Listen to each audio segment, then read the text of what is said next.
আহ্বানে আমি আজকের এই মাহফিলে আসলাম। আমার অত্যন্ত প্রাণপ্রিয় বন্ধুবর জনাব মোহাম্মদ মহিউদ্দিন জহিরুল ইসলাম খান আব্দুল হান্নান ভাই আমার অত্যন্ত মহব্বতের একজন বন্ধু। সৌদি আরবে যখন যাই, মক্কা শরীফে যাইয়া প্রথম উমরাটা করার পরে আব্দুল হান্নান ভাইয়ের সঙ্গে দেখা হয়ে যায়। তারা এত মহব্বত করে, এত ভালোবাসে, এই ভালোবাসার ঋণ কিছু দিয়ে শোধ করা সম্ভব নয়। এই জন্য আজকে একটু সুযোগ পেয়েছি, এই কারণে আসলাম যে আব্দুল হান্নান ভাই ওনার মরহুম আব্বার কবরবাসীর স্মরণে একটা মাহফিল করবেন, সেই বিধায় এখানে আসা। বাজান, প্রবাসী মানুষগুলা যারা প্রবাসের মধ্যে থাকে, আমরা অনেকে মনে করি এরা খুব আরামে আছে। আসলে প্রবাসীরা আরামে নয়, এরা মাথার গাম পায়ে ফেলে অক্লান্ত পরিশ্রম করে। এত পরিশ্রমের পরেও হঠাৎ করে বিদেশ বাড়ি থেকে যখন শোনা যায় দেশে বাবা মারা গেছে, মা মারা গেছে, মনটা পাখির মতো ছটফট করে। এমনও সন্তান আছে বাবার জানাজা পড়তে পারে না, মার জানাজা পড়তে পারে না। ঠিক কিনা বলেন? যদিও ডিজিটাল যুগে হোয়াটসঅ্যাপ, ইমো, মেসেঞ্জারের মাধ্যমে ভিডিও কল দিয়া বাবার লাশটা দেখে, মায়ের লাশটা দেখলে কি হবে, দুইটা চোখের পানি ছেড়ে শুধু কান্নাই করতে পারে। কিন্তু ইচ্ছে থাকা সত্ত্বেও সাথে সাথে টিকিট কেটে বাংলাদেশে আইসা বাবার জানাজায় শরীক হতে পারে না। এই জন্য প্রবাসীদের মনে বুক ভরা কষ্ট।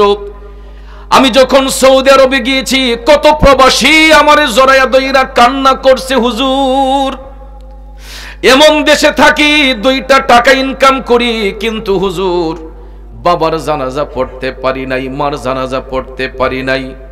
এই নবীনগরে কত যুবক আছে রে, কাইন্দা কাইন্দা বালিশ ভিজাচ্ছে, কিন্তু মা বাবার কথা স্মরণ কইরা ছটফট করে কান্না করছে। ও যুবক, আমার বাবাজিরা, হয়তো অনেকের মা এখানে নাই, বাবা নাই, এতিম হয়ে হয়তো কেউ মা বাবা হারাইয়া বসছেন। একটা কথা জেনে রাখো যুবক, এটা রং তামাশার জায়গা নয়। আজকে এই মাহফিল হলো কবরবাসীর স্মরণের মাহফিল। আমরা হয়তো কবরবাসীদেরকে দেখি না, কিন্তু কবরবাসীর রূহ কিন্তু এই মুহূর্তে আমাকে আপনাকে দেখতেছে। আজকে শুধু আব্দুল হান্নান ভাই নয়, এই কণিকারাবাসী কবরস্থানের রূহগুলো আমাদেরকে দেখতেছে। ওই কবরবাসী রূহগুলো তাদের সন্তানদেরকে দেখতেছে, যারা বাবা হারাইয়া মা হারাইয়া জান্নাতের বাগানে বসছে। হয়তো এই মুহূর্তে অনেকেই মোবাইল ফোন নিয়ে ব্যস্ত থাকতে পারতাম, অনেকে হয়তো এই মুহূর্তে বাজে নেশায় ব্যস্ত থাকতে পারতাম, কিন্তু এই মুহূর্তে কণিকারার মানুষগুলা, বিশেষ করে দক্ষিণ পাড়ার মানুষগুলা অপসংস্কৃতি বাদ দিয়ে, অপকর্ম থেকে দূরে থেকে একটা সুন্দর পরিবেশে দয়াল নবীর প্রেমের বাগানে বসার সুযোগ হয়েছে। তাহলে আজকের এই মাহফিল হওয়াতে আমরা খুশি নাকি বেজার? আরো জোরে বলেন, খুশি না বেজার? যদি খুশি হয়ে থাকেন, একটাবার মহব্বতে ওই নবীর কথা স্মরণ করুন, যেই নবী আজও সবুজ গম্বুজের নিচে শুয়ে শুয়ে উম্মতি উম্মতি বলে কাঁদতেছে। বাবাজিরা আমার, যেই নবী আজও আমার আপনার জন্য কাঁদে, ওই নবীর মহব্বতে দুরূদ শরীফের আওয়াজ আসতে হবে নাকি জোরে হবে? তাইলে সামনে পিছনে মধ্যখানে সবাই একসঙ্গে এক আওয়াজে জবানটাকে বড় করে দুরূদ শরীফ পড়ে, আল্লাহুম্মা সাল্লি, মাশাআল্লাহ, মাওলানা মুহাম্মদ ওয়া আলা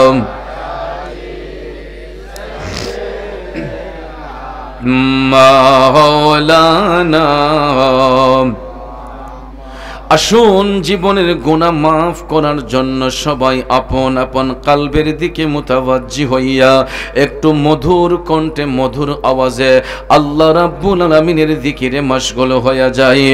ইল্লাল্লাহু ইল্লাল্লাহ ইল্লাল্লাহু ইল্লাল্লাহ ইল্লাল্লাহু ইল্লাল্লাহ ইল্লাল্লাহু ইল্লাল্লাহ লা ইলাহা ইল্লাল্লাহ লা ইলাহা লা পড়িয়ে লা ইলাহা ইল্লাল্লাহ লা ইলাহা ইল্লাল্লাহ ইল্লাল্লাহু ইল্লাল্লাহ ইল্লাল্লাহু ইল্লাল্লাহ ইল্লাল্লাহু ইল্লাল্লাহ ইল্লাল্লাহু ইল্লাল্লাহ লা ইলাহা ইল্লাল্লাহ লা ইলাহা حسبي ربي جل الله ما فيه قلبي غير الله حسبي ربي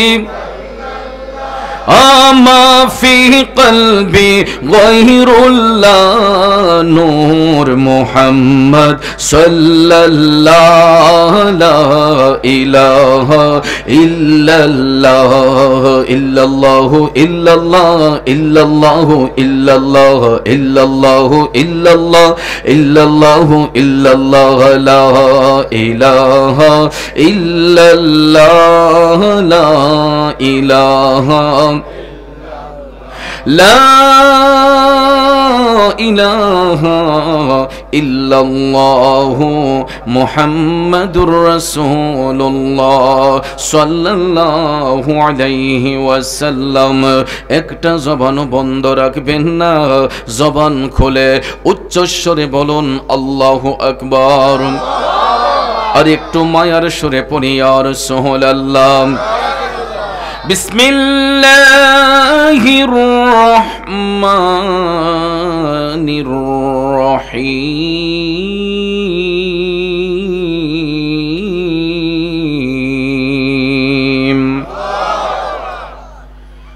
ومن أعرض عن ذكري فإن له معيشة ضنكا ونحشره يوم القيامة أعمى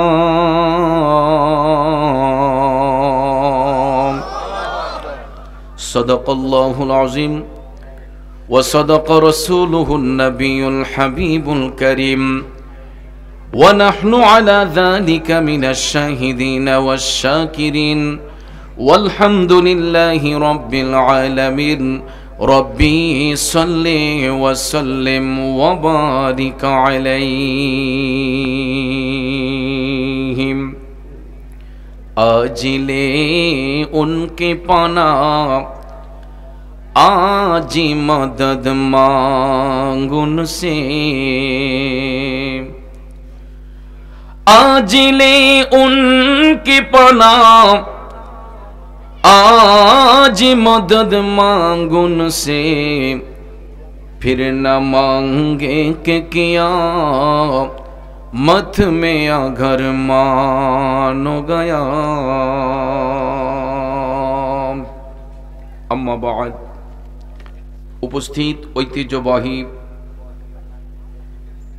নবীনগর উপজেলার কনিকারা দক্ষিণপাড়া মরহুম ইয়াকুব আলী সাহেবের স্মরণে এবং সমস্ত কবরবাসীর আত্মার মাগফিরাত কামনায় আজকের এই আজিমুশান ওয়াজ ও দোয়ার মাহফিল 2024 ইংরেজি সনের সম্মানিত সভাপতি অত্র এলাকার কৃতি সন্তান হাজী মোহাম্মদ আব্দুল মালিক সাহেব, আজকের প্রধান অতিথি মঞ্চ উপবিষ্ট নবীনগর পৌরসভার সাবেক স্বনামধন্য মেয়র, আমাদের সকলের প্রিয় মুখ, সকলের প্রিয় ভাজন, আমার শ্রদ্ধেয় বড় ভাই জননেতা মাইনুদ্দিন মাইনু সাহেব, মঞ্চ উপবিষ্ট আজকের প্রধান মেহমান এই এলাকার কৃতি সন্তান বাবুল গ্রুপের মান্যবর চেয়ারম্যান অত্যন্ত সদা হাস্যোজ্জ্বল বিনয়ী বিশিষ্ট শিল্পপতি আমার শ্রদ্ধেয় বড় ভাই আলহাজ এম এ কাইয়ুম সরকার সাহেব, এতক্ষণ আলোচনা করেছেন আমার স্নেহের শাইর মোহাম্মদ ইসমাইল কাদেরী, মাহফিল পরিচালনায় হজরত মাওলানা হাফেজ মোহাম্মদ মহিউদ্দিন আশরাফি সাহেব, জিনার মাধ্যমে দাওয়াত কবুল করেছি। আমার অত্যন্ত প্রাণপ্রিয় বন্ধুবর, যার লাইফের অনেক মুহূর্ত অনেক কিছু যিনি আমার সঙ্গে শেয়ার করেন, সুখ দুঃখ, আমার অত্যন্ত প্রাণপ্রিয় বন্ধু গাজী জহিরুল ইসলাম আব্দুল হান্নান সাহিব এবং জনাব মোহাম্মদ আক্কাস গাজী, ডাক্তার মহসিন গাজী সহ অত্র এলাকার বিশিষ্ট মুরব্বিয়ানে কেরাম, যুব সমাজ, পর্দানিসীন মা বোনেরা, সকলের প্রতি আবারও আন্তরিক সালাম। আসসালামু আলাইকুম ওয়া রাহমাতুল্লাহি ওয়া বারাকাতুহু।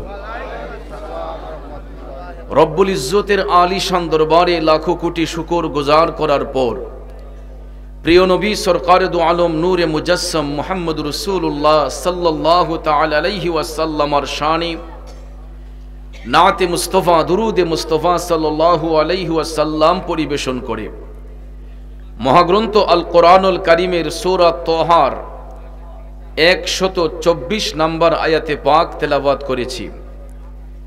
খুব অল্প সময়ে আয়াতে পাকের মূল অর্থ, তাফসিরের ভাষায় কিছু আলোচনা এসেছে, এইগুলো উপস্থাপন করে মিলাদ শরীফ হবে, জিকিরের তালিম হবে, পরিশেষে মোনাজাতের মাধ্যমে আমরা আপন আপন বাড়িতে যাব। আল্লাহ পাক যেন শেষ মোনাজাত পর্যন্ত আমাদেরকে ধৈর্যের সহিত বসার সুযোগ দান করেন, সবাই বলি আমিন। বাবাজি, যেই জবানে কথা বলি একটু আওয়াজ করে বলুন তো, জবান দিয়েছেন কে? আল্লাহ। অনেক সময় দেখা যায় প্যারালাইসিস রোগ দেখা দেয়, ব্রেইন স্ট্রোক দেখা দেয়, যার ফলে অনেকের মুখ বাঁকা হয়, অনেকের জবান বন্ধ হয়। দোকানপাটে বসে, হাট বাজারে বসে বলি অমুকের প্যারালাইসিসে মুখটা বাঁকা হয়ে গেছে, জবানটা বন্ধ হয়ে গেছে। আসলে প্যারালাইসিস জিনিসটা কি, ব্রেইন স্ট্রোক জিনিসটা কি, এটা একটা উসিলা মাত্র। আসলে করছেন কে? আল্লাহ। জোরে বলেন কে? আল্লাহ। তাহলে তিনি সেই আল্লাহ যিনি আমাদেরকে মুসিবত থেকে উদ্ধার করতে পারেন, আবার মাঝে মধ্যে সেই আল্লাহ আমাদেরকে মুসিবতে ফেলেও দেন, ঠিক কি না? যিনি আমাদেরকে সুখ দান করে, যিনি আমাদেরকে দুঃখ দান করে, সবকিছু যিনি করেন উভয় অবস্থায়, সেই মহান মালিকের শুকরিয়া আদায় করা দরকার আছে না নাই? তাহলে যদি একটু পরীক্ষা নেই যে গত 24 ঘন্টায় কয়বার সেই মালিকের শুকরিয়া আদায় করেছি, কয়বার আল্লাহকে আল্লাহ বলে ডেকেছি, কয়বার আল্লাহর স্মরণটা অন্তরে রাখতে পেরেছি, যদি হিসাব নেই তাহলে দেখা যাবে আমাদের সময়ের 95% সময় আমরা হেলায় হেলায় কাটিয়েছি, 5% সময়ও আল্লাহর কাজে ব্যয় করছি কিনা এটা সন্দেহ আছে। কারণ আমরা আল্লাহর বান্দা, এটা শুধু মুখে স্বীকার করি, অন্তরে নয়। যদি অন্তরে স্বীকার করতাম আমরা আল্লাহর বান্দা, তাহলে আল্লাহর ভয় ঠিকই আমাদের অন্তরে থাকতো। যুবক ভাইয়ারা আমার, কথাটা এই কারণে বললাম, আমি আজকে যখন মাহফিলের দিকে আসতেছি হঠাৎ করে আমি ফেসবুকটা ওপেন করে দেখলাম আমার হবিগঞ্জেরই একটা ঘটনা। আজমিরীগঞ্জ উপজেলায় দুই পক্ষের সংঘর্ষ হয়েছে। হতে পারে কোনো সম্পদের ভাগ বাটোয়ারা নিয়ে, হতে পারে টাকা পয়সা নিয়ে, জায়গা জমি নিয়ে। এই বিষয় নিয়েই তো সমাজের মধ্যে ফিতনা হয়, ঝগড়া হয়। যদি কোনো একটা বিষয় নিয়েও হয়ে থাকে, দুই পক্ষের মারামারির ফলে আমি ফেসবুকের মধ্যে দেখলাম একজন ভদ্র মহিলার ঠোঁট দিয়া, এটাকে ত্রিপলা টেটা বলে, 3 মুখ, আপনারা কি বলেন জানি না, তে মুখী তে কাইটটা বলেন নাকি 3 কাইটটা, এই 3 কাটিয়া একটা টেটা একজন ভদ্র মহিলার ঠোঁট দিয়া ঢুইকা এপাশ থেকে ওপাশে বের হয়ে গেছে। 2টা হাত দিয়ে টেটাটাকে ধরে রাখছে, আরেকজন ভদ্রলোকের চোখের দিকে তাকাইয়া দেখলাম এই তেফলা টিটাটা তার চোখের মধ্যে ঢুকে গেছে।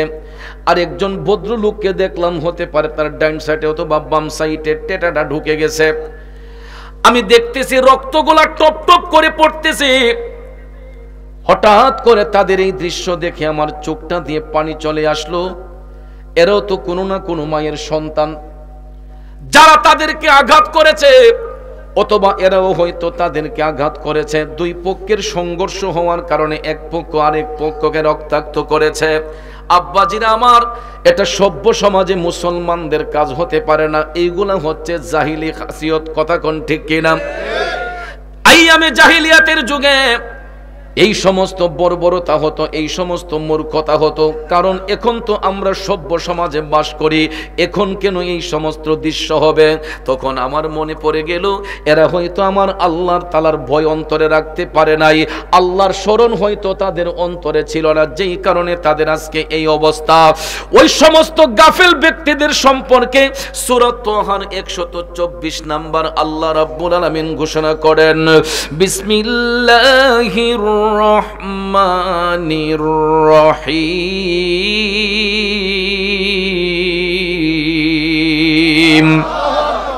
ومن أعرض عن ذكري فإن له معيشة ضنكا ونحشره يوم القيامة أعمى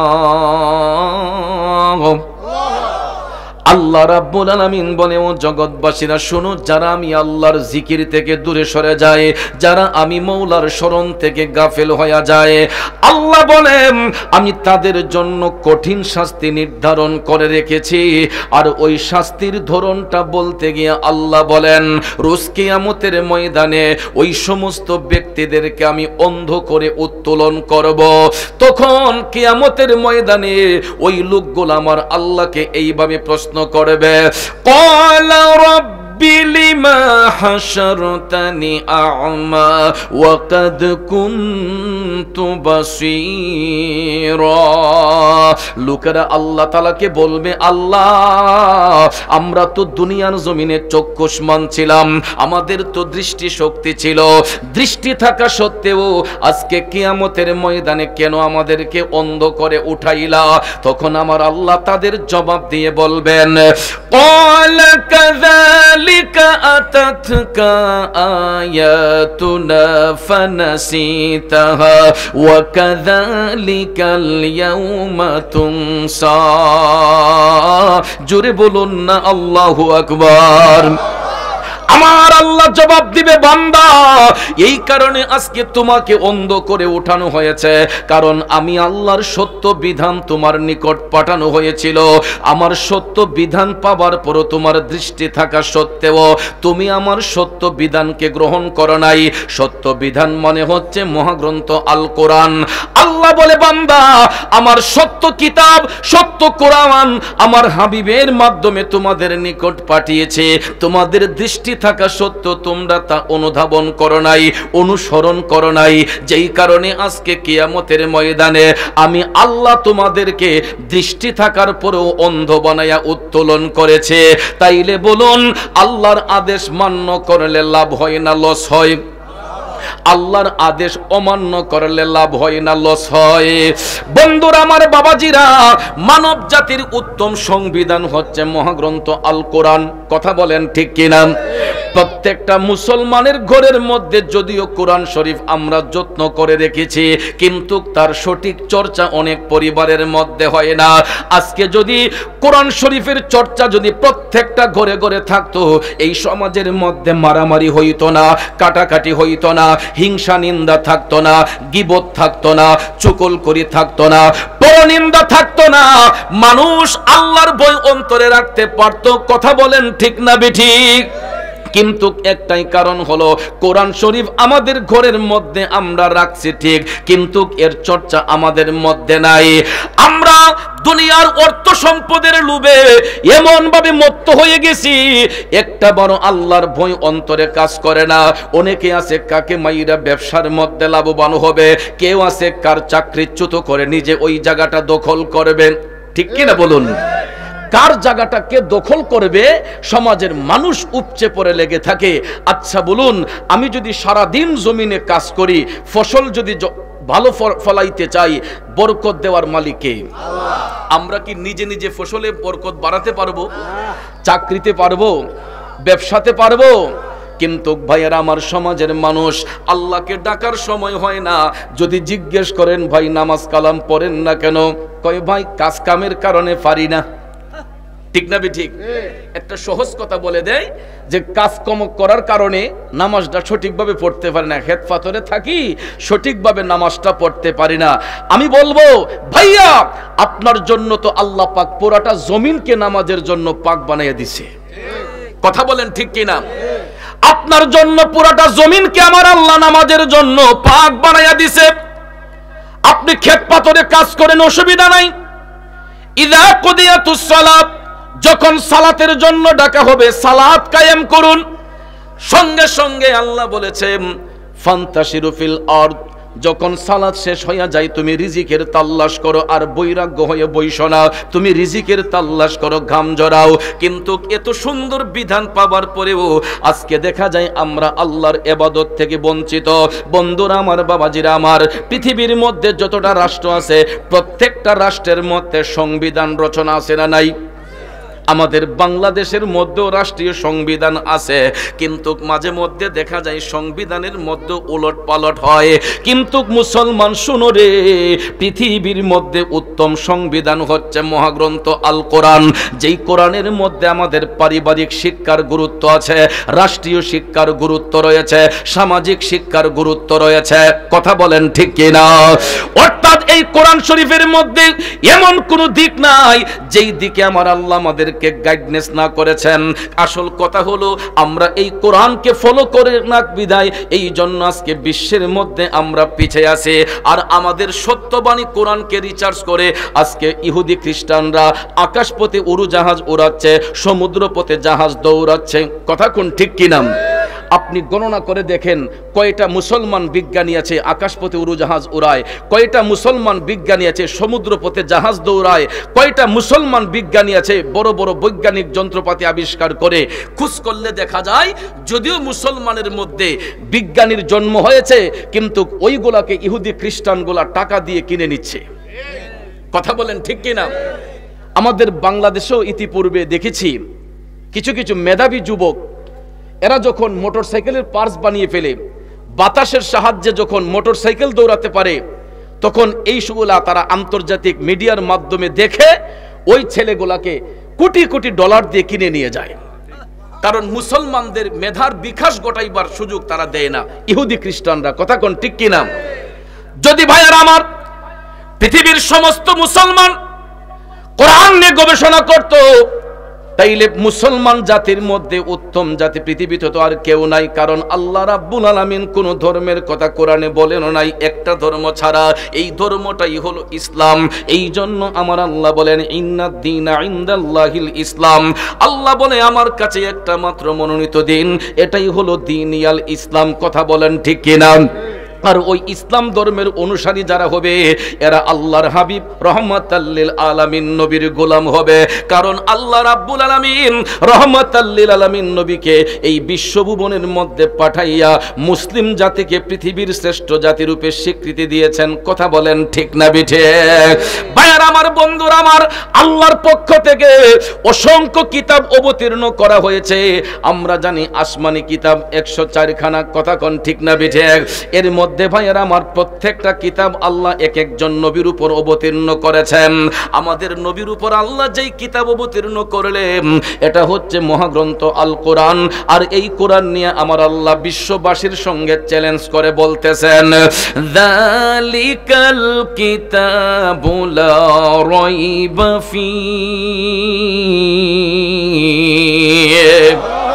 এটা এমন একটা কিতাব যেই কিতাবের মধ্যে বিন্দু মাত্র সন্দেহের কোনো অবকাশ নাই, যেই কিতাবের মধ্যে বিন্দু মাত্র সন্দেহের অবকাশ নাই।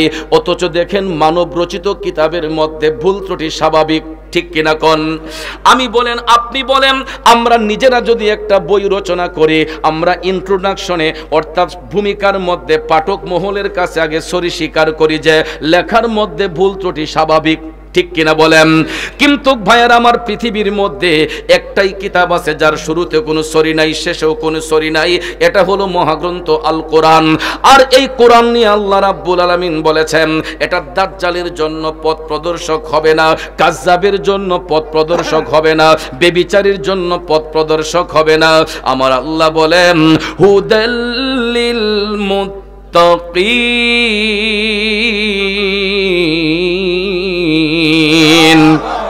এই কোরআন হবে মুত্তাকিদের জন্য পথ প্রদর্শক, মুত্তাকিদের জন্য দিক নির্দেশক। এখন আমার প্রশ্ন হলো, মুত্তাকি কারা হয়, পরহেজগার কারা হয়? মুত্তাকি পরহেজগার হয় একমাত্র তারা যারা সত্যের পথে নিজের জীবনকে কোরবান করেছে, আর যেটার মধ্যে অটল হচ্ছেন সাহাবায়ে আজমাইন, তবে তাবিন, আইম্মে মুজতাহিদিন, ওলি আব্দাল, গাউস, কুতুব, অদ্যাবধি পর্যন্ত যারা হচ্ছেন, তারা সব সময় সত্যের পক্ষে নিজের জীবনকে কোরবান রাখতেন, ঠিক না ঠিক? আরেকটা জিনিস ফলো করবেন, সাহাবায়ে কেরাম এই কোরআনকে কিভাবে তারা ধারণ করেছেন। আল্লাহ যখন কোরআনের আয়াতগুলো অবতীর্ণ করতেন, তখন এই আয়াতগুলা আল্লাহর হাবিব সাল্লাল্লাহু আলাইহি ওয়াসাল্লাম যখন সাহাবায়ে কেরামের সামনে যখন বলতেন, তখন বলার পরে সাহাবায়ে কেরাম অনেকটা মুখস্থ রাখতে পারতেন, অনেকটা পারতেন না। তখন এইগুলাকে পাথরের মধ্যে লিখে রাখতেন। কিসের মধ্যে? পাথরের মধ্যে লিখে রাখা হতো। আর কাফের মুশরিকরা এই লেখাগুলা দেখার সাথে সাথে এরা এগুলো মুছে ফেলতো। কি করতো? মুছে ফেলতো। তখন সাহাবায়ে কেরাম এই কোরআনে পাকের আয়াতগুলা মুখস্থ করতে শুরু করে দিলেন।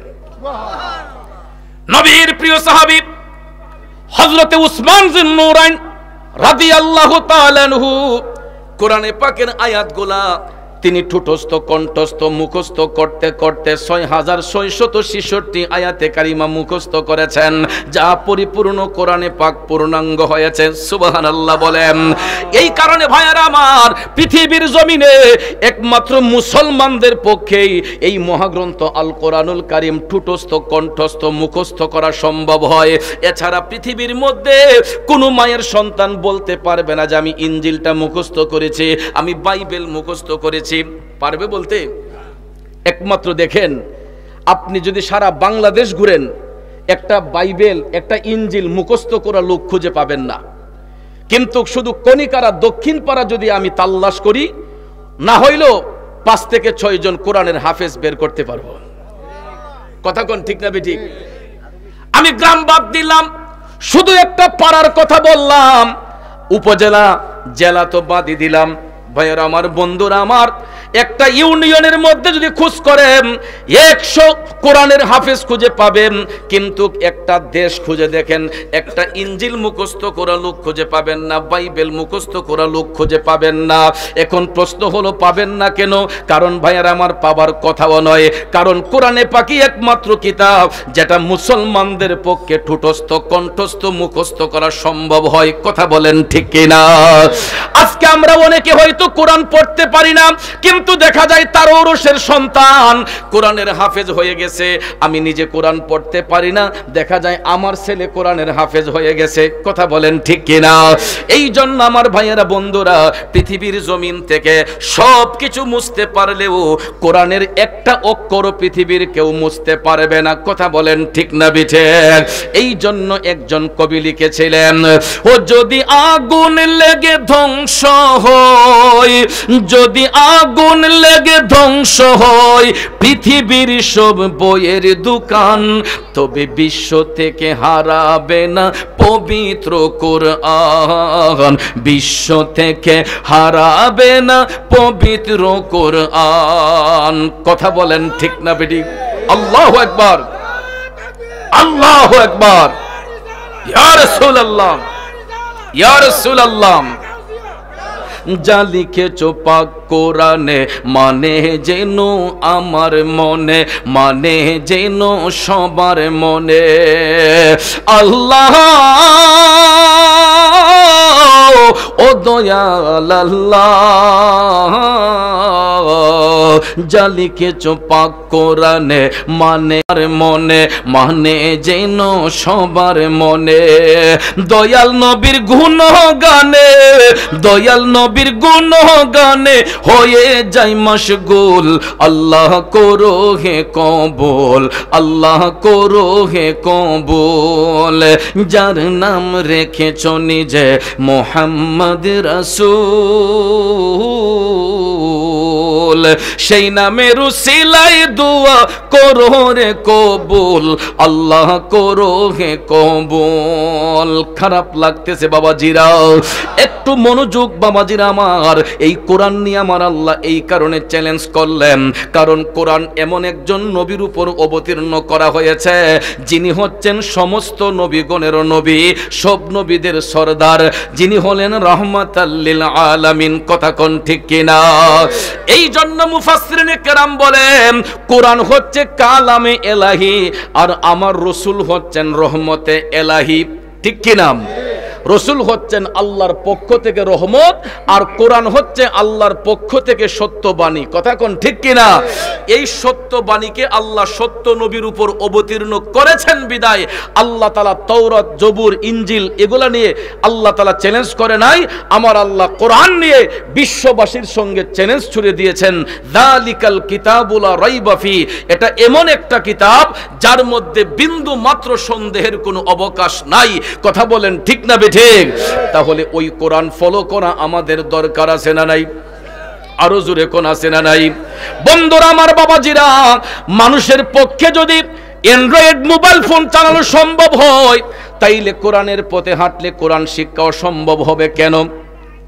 আপনারা লক্ষ্য করে দেখবেন, আমরা কখনো কল্পনাই করতে পারি নাই যে আমাদের বাপ চাচারা, মুরব্বীরা, তারা অ্যান্ড্রয়েড সম্পর্কে বুঝবে। জীবন একটা ভালো করে দস্তখত দিতে পারে নাই।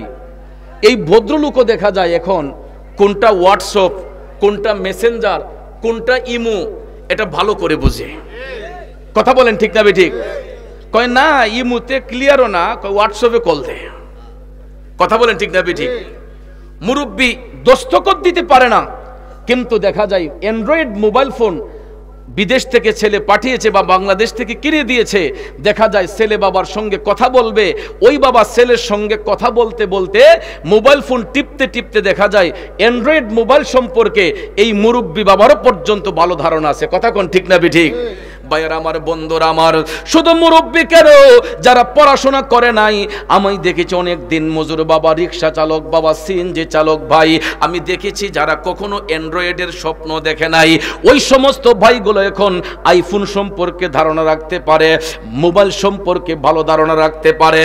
এখন আমার প্রশ্ন হলো, আমার আপনার পক্ষে যদি অসম্ভব একটা জিনিসকে সম্ভব করে নেওয়া যদি আমাদের পক্ষে পসিবল হয়, কোরআন শরীফ তেলাওয়াত করা কেন আমাদের ইম্পসিবল হবে? এটাও তো পসিবল হওয়ার কথা। ঠিক না ঠিক? বন্ধুরা আমার, বাবাজিরা, মানুষ পারে না এমন কোনো জিনিস নাই। মানুষ যদি জঙ্গল দিয়ে হাঁটে, জঙ্গলটাও মঙ্গল হয়ে যায়। কথা বলেন। আপনি দেখবেন জঙ্গলের ভিতর দিয়ে হাঁটলে এটার ভিতর দিয়ে দেখবেন একটা সরু রাস্তা হয়ে যায়। কথা কোন ঠিক না ঠিক? তাহলে মানুষ, আপনারা বুড়ো হতে লাইল দিকেন, এদিক দিয়ে তো আর গাড়ি ঘোড়া চলে না, মানুষ পাও দিয়ে হাঁটে। কথা কোন ঠিক না? দেখবেন ক্ষেতের লাইল দিয়ে হাঁটলে দুই পাশে ঘাস থাকে, কিন্তু মধ্যখানে মানুষ যে হাঁটে যায় তখন দেখবেন একটা সাদা একটা রাস্তা হয়ে যায়। যদি 1 ফুট হয়, আধা ফুট হয়, তখন দেখবেন অনেক লম্বা করে একটা রাস্তা অনুমান করা যায় যে এই দিক দিয়ে মানুষ হাঁটাহাঁটি করে। কথা কোন ঠিক কিনা? তাহলে মানুষ হাঁটলে যদি একটা সরু রাস্তা হতে পারে, তাহলে আমরা কোরআনের পথে হাঁটলে কোরআন শিক্ষা আমাদের জন্য অসম্ভব হবে কেন? আমরা চেষ্টা করলেই পারি। কথা কোন ঠিক কিনা? মানুষের অসাধ্য কিছু নাই, মানুষ চেষ্টা করলেই সব পারে। আপনি প্রতিদিন বেশি না পড়েন, কোরআন শরীফের একটা আয়াত শিক্ষার অভ্যাস করুন, যে আমি একটা আয়াতে কারিমা আজকে অর্থ সহকারে আমি পড়ব। এরকম ভাবে যদি একদিনে যদি একটা আয়াতে কারিমা শিক্ষা নেওয়া যায়, তাইলে 30 দিনে কোরআনে পাকের 30 খানা আয়াতে কারিমা শিক্ষা নেওয়া যায়। কথা কোন ঠিক কিনা? এরকম ভাবে এক বছরে কতগুলা আয়াতে কারিমা শিক্ষা করা যায় চিন্তা করেন। আমরা তো অনেকের বয়স এখানে 1 থেকে 20, 30, 40, 50, 60, 70 পর্যন্ত হয়ে গেছে, তার চেয়ে বেশি হয়তো থাকতে পারে। বন্ধুরা আমার, বাবাজিরা, বয়সের দিক যদি হিসাব করেন, একটু অঙ্কের খাতাটা হিসাব করে দেখেন, কয়দিন কোরআন শরীফ খুলে বসছি, কয়দিন নবীর একটা হাদিস শরীফ সময় নিয়ে পড়ছে। কিন্তু দেখা যায় আমরা গীবত করতে পছন্দ করি, রাস্তাঘাটে বইসা, চার দোকানে বইসা একজন আরেকজনকে নিয়ে মন্তব্য করতে পছন্দ করি বেশি। কিন্তু মুসলমান শুনো রে, আমার নবী কামলিওয়ালা বলেছেন, আল গীবাতু আসাদ্দু মিনাজ জিনা। কোন মানুষ সম্পর্কে ধারণা রাইখা ওই ব্যক্তি সম্পর্কে মন্তব্য করা, এটা জিনার চাইতেও খারাপ কাজ। কথা কোন ঠিক কিনা? মানুষের গীবত করা, পরনিন্দা করা, চুগলখড়ি করা, এটা জিনার চেয়েও নিকৃষ্ট কাজ। কিন্তু আমাদের সমাজের মধ্যে এখন দেখা যায় ইউটিউব, ফেসবুক, টিকটক খুললে মানুষকে মানুষ নিয়ে মন্তব্য করে, যাচাই নাই বাছাই নাই, একজনেরটা আরেকজন দেখে তার ভিউয়ার্স বাড়াবার জন্য, ফলোয়ার বাড়াবার জন্য দেখা যায় সেও গীবত করতেছে, বকাবকি করতেছে। কিন্তু ভাইয়ার আমার, এটা আমরা যখন ক্লাস 2তে মাদ্রাসায় পড়তাম, তখন এই হাদিসটা আমরা পড়ছিলাম, যে এক ব্যক্তি রাসূল করিম সাল্লাল্লাহু আলাইহি ওয়াসাল্লামকে সে বলতেছে যে, ইয়া রাসূলুল্লাহ, আমাকে ওই ব্যক্তিটা আমার বাবা তুলে গালি দিছে। কি তুলে? যে আমার বাবা তুলে গালি দিছে। তখন রাসূল মুস্কি হাসলেন, মুস্কি হেসে বললেন, উম্মত, সে তো তোমার বাবাকে গালি দেয় নাই, সে তার নিজের বাবাকে গালি দিয়েছে। আল্লাহু আকবার কোন। ক্লাস 2তে যখন মাদ্রাসায় পড়তাম, তখন ওই হাদিস শরীফটা শিক্ষা নিয়েছিলাম।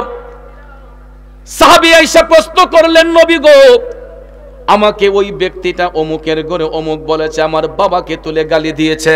তখন রাসূল বললে, উম্মত, সে তো তোমার বাবাকে গালি দেয় নাই, সে তার নিজের বাবারে গালি দিছে।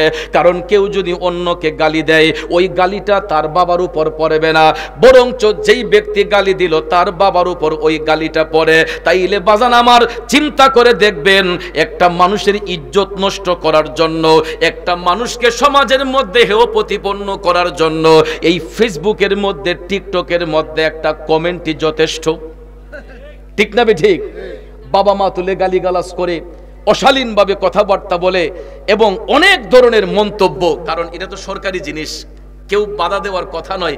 যার যার এমবি সে ঢুকাইয়া যা ইচ্ছা তাই বলতে পারে। কথা বলেন ঠিক না ঠিক?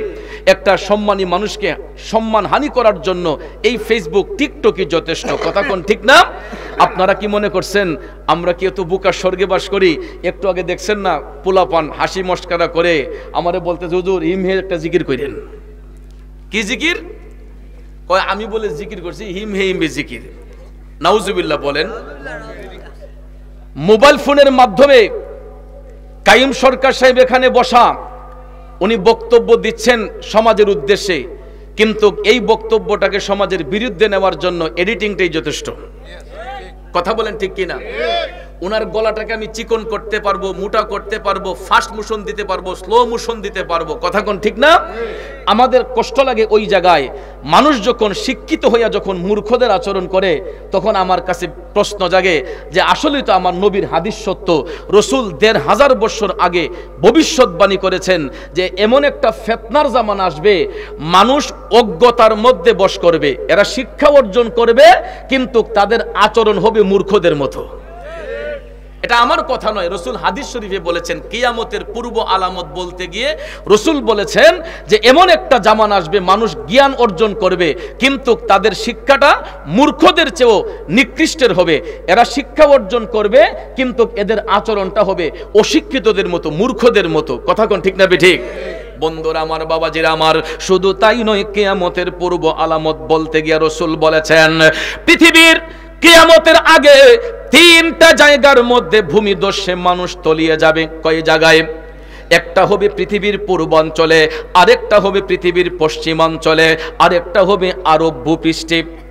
আরব ভূপৃষ্ঠে এই 3 জায়গার কথা রাসূল বলেছেন যে মানুষ একমাত্র গীবতের কারণে, পরনিন্দার কারণে এই তিনটা জায়গায় ভূমিদস্যে মানুষ তলিয়ে যাবে। একটা পৃথিবীর পূর্বাঞ্চলে, একটা পৃথিবীর পশ্চিমাঞ্চল যেখানে আমরা বসবাস করতেছি, পৃথিবীর পশ্চিমাঞ্চল, পূর্বাঞ্চল এবং আরব ভূপৃষ্ঠে। রাসূল বলেছেন এই তিন জায়গায় ভূপৃষ্ঠে মানুষ তলিয়ে যাবে। কারণ সাহাবায়ে কেরাম কারণ জানতে চাইলে রাসূল বলেছেন এরা অজ্ঞতার মধ্যে বৃদ্ধি পাবে, অজ্ঞতার বসে এমন কিছু জঘন্য কাজ করবে, এরা মানুষের রক্ত চুষে খাবে। তাহলে বলুন এই জামানায় বর্তমানে আমরা আসি না নাই? শুধু তাই নয় বাবাজিরা আমার, কিছু গুরুত্বপূর্ণ কথা বলবো, কষ্ট নিবেন না। আমার মদিনার কামলিওয়ালা নবী, মায়ার নবী, দয়ার নবী বলেছেন এই ফিতনার জামানার মধ্যে আলেমদের সিনা থেকে এলেমকে উঠিয়ে নেওয়া হবে। হক্কানি আলেমদেরকে আল্লাহ রাব্বুল আলামিনের আমানত নিয়ে যাবেন, আর কিছু কিছু আলেমদের সিনা থেকে এলেমকে বিদূরিত করা হবে। এটা সহিহ মুসলিম শরীফের হাদিস। মদিনার কামলিওয়ালা নবী, মায়ার নবী, দয়ার নবী বলেন এই কারণে কিছু কিছু আলেম এলেম শিক্ষা অর্জন করবে হেদায়েতের জন্য নয়, এদের ব্যক্তি ফায়দা হাসিলের জন্য, এদের ব্যক্তি ফায়দা হাসিলের জন্য এরা জ্ঞান শিক্ষা করবে। এই কারণে তাদের সিনা থেকে এলেমটাকে বিদূরিত করা হবে। শুধু তাই নয়, আমার মদিনার কামলিওয়ালা নবী বলেছেন এই ফিতনার জামানায় কিয়ামতের পূর্বে মানুষ গরু ছাগলের ন্যায় অবৈধ সঙ্গমে লিপ্ত হবে। কিসের ন্যায়? রাস্তাঘাটে গরু ছাগল যেরকম মেলামেশা করে, গরু ছাগল তো মেলামেশা করতে গেলে তাদের পর্দার প্রয়োজন হয় না, ঠিক না ঠিক? আমার রাসূল ১৫০০ বছর আগে বলেছেন ফিতনার জামানা যখন শুরু হবে, এমন একটা জামানা আসবে আমার উম্মতের মধ্যে কিছু মানুষ তাদের আচরণটা হবে পশুদের ন্যায়। কারণ তারা অবৈধ মেলামেশা করবে ওপেনলি খোলা আকাশের নিচে, এদের কোনো পর্দার প্রয়োজন হবে না। কিন্তু আপনারা লক্ষ্য করে দেখবেন আমার নবীর ১৫০০ বছর আগের কথা বর্তমানে এইগুলা কাজে কর্মে মিলে কি মিলে না? আপনি অনেক রিসোর্টে যান, অনেক পার্কের মধ্যে যান, অনেক পিকনিক স্পটে যান, যাইলে দেখবেন যদিও তাদের সম্পর্কটা বৈধ হয়, যদিও সম্পর্কে কেউ স্বামী এবং স্ত্রী হয়, অনেক জায়গার মধ্যে গেলে দেখা যায় ওপেনলি খোলা আকাশের নিচে একজন আরেকজনকে জড়াইয়া দইরা রাস্তা দিয়ে হাঁটতেছে, আরেকটা মানুষ তার দিকে তাকাইয়া তার কুরুচি ভাবতে উঠতেছে, তার রুচিটা নষ্ট হয়ে যাচ্ছে। কথা কোন ঠিক না বেঠিক? এমন হয় কিনা? আমি মানলাম আমার বৈধ স্ত্রী নিয়ে আমি ঘুরতেছি, তাই বলে কি আমার স্ত্রীকে আমি অশালীনভাবে রাস্তাঘাটে নিয়ে বের হব? অনেক রিসোর্টে যান, পার্কে যান, গেলে দেখবেন একজন আরেকজনের হাতে ধরে গলাগলি করে, কোলাকুলি করে এমন কিছু কাজ করা হয় যেটা ছিল হওয়ার কথা ছিল আবদ্ধ একটা রুমের ভিতরে। কথা বলেন ঠিক না বেঠিক? আমাদের সমাজে দেখবেন নেকাহের বন্ধন হওয়ার পরে স্বামী এবং স্ত্রী যখন মধুর মিলনে যায়, একটা সোনের গরু যদি হয়, স্বামী স্ত্রীর শয়নটা যখন হয়, তখন দেখবেন চতুর্দিকে একটা ব্যারিকেড থাকে, একটা বেড়া থাকে। কথা কোন ঠিক না? দরজাটা বন্ধ করা থাকে, বাতিটা অফ থাকে, একটা সুন্দর পরিবেশে সোনের গড় হইল স্বামী স্ত্রীর বন্ধনটা একটা সুন্দর একটা মুহূর্তে হয়। কথা কোন ঠিক না ঠিক? ভাইয়ারা আমার, বন্ধুরা আমার, কিন্তু এই সমাজের মধ্যে দেখবেন কিছু কিছু মানুষের আচরণ, এরা খোলা আকাশের নিচে অবৈধভাবে এই মিলন করে, এরা দেখা যায় মানুষের চোখের সামনে জড়াজড়ি করে, একজন আরেকজনকে করমর্দন করে, কোলাকুলি করে। আছে না নাই? আমি নিজের চোখে না দেখে গীবত পছন্দ করি না। আমি গত রবিউল আউয়াল মাসে চট্টগ্রামে আমার একটা গজল রেকর্ড করতে গেছিলাম সি বিচে, পতেঙ্গা সমুদ্র সৈকতে। তো হঠাৎ করে আমি ভাবলাম রেকর্ড করব গজলটা, তো একটু আড়ালে যাই, পিকনিক স্পটটা বাদ দিয়ে, আমি পর্যটন স্পট বাদ দিয়ে আমি একটু সাইডে গেলাম, যে ওইখানে তো মানুষ কম থাকবে। খোদার কসম নিজের চোখে দেখেছি, আমার ফরহাদ সাথে ছিল। আমি হঠাৎ করে তাকাইয়ে দেখি পাথরের চিপার মধ্যে ছেলে মেয়ে বৈশা অবৈধ ওপেনলি মেলামেশা করতেছে। নাউজুবিল্লাহ বলবেন না? এরও তো কোনো পরিবারের সন্তান। কথা কোন ঠিক কিনা? এদেরকেও কোনো মা জন্ম দিয়েছে, কোনো বাবার ঔরসে জন্ম নিয়েছে। খোলা আকাশের নিচে চতুর্দিকে কোনো পর্দা নাই, হঠাৎ করে দেখা যায় পাথরের চিপায় বসে এরা অবৈধ মিলন করতেছে। তখন ১৫০০ বছর আগে আমার রাসূল ভবিষ্যৎবাণী করেছিলেন। আমার মনে হয়ে গেল আমার রাসূল তো যেটা বলেছিলেন এটাই সত্য হবে। কথা কোন ঠিক না ঠিক? বাস্তবে এটার রূপ আমি নিজের চোখে দেখতে পাইলাম। এই জন্য ভাইয়ার আমার, শুধু এটা নয়, আমার দয়াল নবী আরো বলেছেন যে এই সমাজের মধ্যে এমন একটা ফিতনার জামান আসবে, মানুষ বন্ধুদের আড্ডায় পইরা তাদের পিছনে টাকা খরচ করবে, কিন্তু ঘরে যাইয়া মা বাবারে কষ্ট দিবে। আছে না নাই? যুবক বন্ধুরা লক্ষ্য করে দেখবেন, পার্কের মধ্যে বৈশা বন্ধুদের পিছনে হাজার হাজার টাকা খরচ করবে। অনেক সময় দেখবেন বন্ধুদেরকে নিয়ে বিভিন্ন পার্টিতে টাকা খরচ করবে। ঘরের মধ্যে বৃদ্ধা মা অসুস্থ, বৃদ্ধা বাবা অসুস্থ, তাদের টাকা পয়সার চিকিৎসার জন্য হয় না, চিকিৎসার ব্যবস্থাটা টাকার জন্য হয় না। ছেলেকে জিজ্ঞেস করলে তোমার বাবার শরীর খারাপ, টাকা দাও, কয় আমার কাছে তো টাকা নাই। কিন্তু দেখা যায় বন্ধুদের পিছনে যাইয়া টাকা খরচ করতে গিয়া কোনো কমতি হয় না, কিন্তু ঘরের মধ্যে মা বাবা আছে, তাদেরকে কষ্ট দিচ্ছে। এমন সন্তান এই সমাজের মধ্যে আছে না নাই বলেন? যুবক বন্ধুরা শোনো, পৃথিবীর কোন মা বাবা সন্তানকে অন্তর থেকে অভিশাপ দেয় না, পৃথিবীর কোন মা বাবা সন্তানকে অন্তর থেকে বদ্ধ করে না, কিন্তু মা বাবার মনের মধ্যে যেই কষ্টটা অনুভব হয়, এই কষ্টটা যাইয়া আমার আল্লাহর আরশের মধ্যে লাগে। আমার আল্লাহর আরশটা তখন থরথর কইরা কাইপা উঠে। এই জন্য যুবক, এখনো সময় আছে রে। যেই ঘরের মধ্যে মা আছে, যেই ঘরে বাবা আছে, কোনোদিন তাদের সঙ্গে চোখ রাঙ্গায়া কথা বলবা না, কোনোদিন মা বাবার মনে কষ্ট দিয়ে কথা বলবা না। কারণ আল্লাহ রাব্বুল আলামিন কোরআন শরীফের মধ্যে আল্লাহর ইবাদতে কাউকে শরীক করতে বারণ করেছেন, কিন্তু দুইজন ব্যক্তিকে সম্মানিত করেছেন। একজন হলো আমাদের জন্মদাতা বাবা, আর একজন হলো গর্ভধারিণী মা। আল্লাহ রাব্বুল আলামিন তার ইবাদতের সঙ্গে কাউকে শরীক করতে বারণ করেছেন, কিন্তু মা বাবাকে সম্মান দিয়েছেন। এখন প্রশ্ন হলো, আমার আল্লাহ মা বাবার সম্মানটা সাথে সাথে বললেন কেন? এই কারণে বলেছেন, আমার আল্লাহ পাকের সঙ্গে যেমন কোনো অংশীদারিত্ব নাই, পৃথিবীর মধ্যে একটা সন্তানের কাছে তার মা বাবার চাইতে ঊর্ধ্ব মর্যাদার অধিকারী আর কেউ নাই। কথা কোন ঠিক কিনা? কারণ নিজের বাবারে বাবা ডাকা যেই স্বাদ পাওয়া যায়, অন্য একটা পুরুষরে বাপ ডাকলে নিজের বাবার মতো স্বাদ পাবেন? নিজের মারে আম্মা ডাকিয়া যেই শান্তি পাওয়া যায়, অন্য একটা পুরুষরে মহিলারে মা ডাকলে নিজের মার মতো কি শান্তি পাওয়া যায়? তাইলে যুবক বন্ধুরা আমার, আল্লাহ রাব্বুল আলামিন বলেছে, হে সন্তানগুলা শোনো, তোমরা কখনো চোখ রাঙ্গাইয়া মা বাবার সঙ্গে কথা বলবা না, তোমরা তাদের সঙ্গে নম্র ব্যবহার করবা, তাদেরকে সেবা শুশ্রূষার মধ্যে সব সময় রাখবা। আর মা বাবা যখন বার্ধক্যের বয়সে চলে আসে, তখন তোমরা তাদেরকে তোমাদের সন্তান বানাইয়া ফেলো। যেমনি ভাবে ছোট্টবেলা তারা তোমাকে নিজের সন্তান বানায়া লালন পালন করেছে, যারা তোমাকে আদর সোহাগ করেছে, স্নেহ মমতা দিয়েছে, তোমার পেশাব পরিষ্কার করছে, পায়খানা পরিষ্কার করছে, মা বাবা যখন বৃদ্ধ হয়ে যায়, তখন তোমরা তোমাদের মা বাবার পেশাব পায়খানা পরিষ্কার করো, তাদের সেবা যত্ন করো, যেমনটা তারা ছোট্টবেলা আমাদেরকে করেছিলেন। ঠিক না ঠিক? আমরা 1 বছরের শিশু, 2 বছরের শিশু প্রস্রাব করে পানি নিতে পারি নাই, পায়খানা করে পানি ব্যবহার করতে পারি নাই। দুধের শিশু দেখা যায় বিছানায় প্রস্রাব করেছে, পায়খানা করে দিয়েছে। অনেক সময় দেখা যায় অন্য একজন লোক গিয়ে নাকের মধ্যে কাপড় ধরছে, কিন্তু দেখা যায় নিজের মা নাকে কোনো আতর দেয় নাই, রুমের মধ্যে কোনো এয়ার ফ্রেশনার ব্যবহার করে নাই। উভয় হাত দিয়ে ওই মা সন্তানের পেশাব পরিষ্কার করছে, পায়খানা পরিষ্কার করছে। কথা বলেন ঠিক না ঠিক? আরে হাতে পায়ে তেল মাইখা মাই দিল শক্ত করি, প্রসাব পায়খানায় আমি মায়ের কোলে করি, তবু না আমার রাগ হইল ভিজল গুয়ে মুতে, আমারে শুকনায় রাখিয়া মাই থাকে ভিজাতে। আরে অসুখ হইলে দেখি চায়া আমার মাই রইছে বিছানায় বহিয়া রে, বলে আমায় আল্লাহ যাও গো লইয়া সন্তানের নিও না, দুঃখের দরদি আমার জনম দুঃখী মা, দুঃখের দরদি আমার জনম দুঃখী মা। কথা বলেন ঠিক না বিঠিক? সন্তান যদি রোগাক্রান্ত হয়, সন্তান যদি অসুস্থ হয়, দেখবেন মা বাবারা যাই নামাজ বিছাই আল্লাহর কাছে দোয়া কইরা কয়, আল্লাহ গো আমারে নিয়ে যাও, আমার সন্তানটারে তুমি সুস্থ করে দাও। আল্লাহ আমারে নিয়ে যাও, আমার সন্তানটারে সুস্থ করে দাও।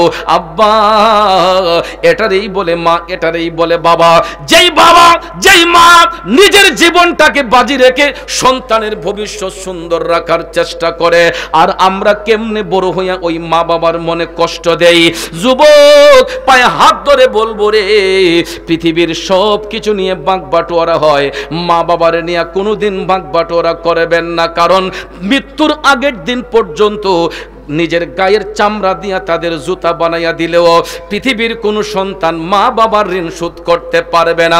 কথা বলেন ঠিক কিনা? নবীর একজন সাহাবী আমার দয়াল নবীর কাছে আসলো। আয়েশা বলতেছে, ইয়া রাসূলুল্লাহ, আমার মা তো মুশরিক, আমার মা বেদিন। নবী গো, আমি তো আপনার উপর ঈমান এনেছি, আমি কালেমা বিশ্বাস করি। ইয়া রাসূলুল্লাহ, এখন কি আমি আমার মার সাথে ভালো ব্যবহার করব না খারাপ ব্যবহার করব? অথচ দেখেন ছেলেটা নবীর পক্ষে আসছে, মাটা নবীর পক্ষে আসে নাই। মা বেদিন, ছেলে দিনে আসলো। বলতেছি, ইয়া রাসূলুল্লাহ, আমি আমার মায়ের সাথে সৎ ব্যবহার করব না দুর্ব্যবহার করব? আমার মদিনার কামলিওয়ালা নবী, মায়ার নবী, দয়ার নবী ডাক দিয়া কই, উম্মত অবশ্যই অবশ্যই তুমি তোমার মার সাথে সৎ ব্যবহার করবা। কেন? কারণ সে তোমার গর্ভধারিণী মা, যার পেটের মধ্যে তুমি 10 মাস 10 দিন ছিলা। ওই মাকে কষ্ট দিয়েছ, ওই মাকে আঘাত করেছ। এ সন্তান, তুমি যখন মায়ের পেটের মধ্যে ছিলা, তোমার মা তোমাকে গর্ভে ধারণ করে ঠিক মতো খাইতে পারে নাই, ঠিক মতো ঘুমোতে পারে নাই।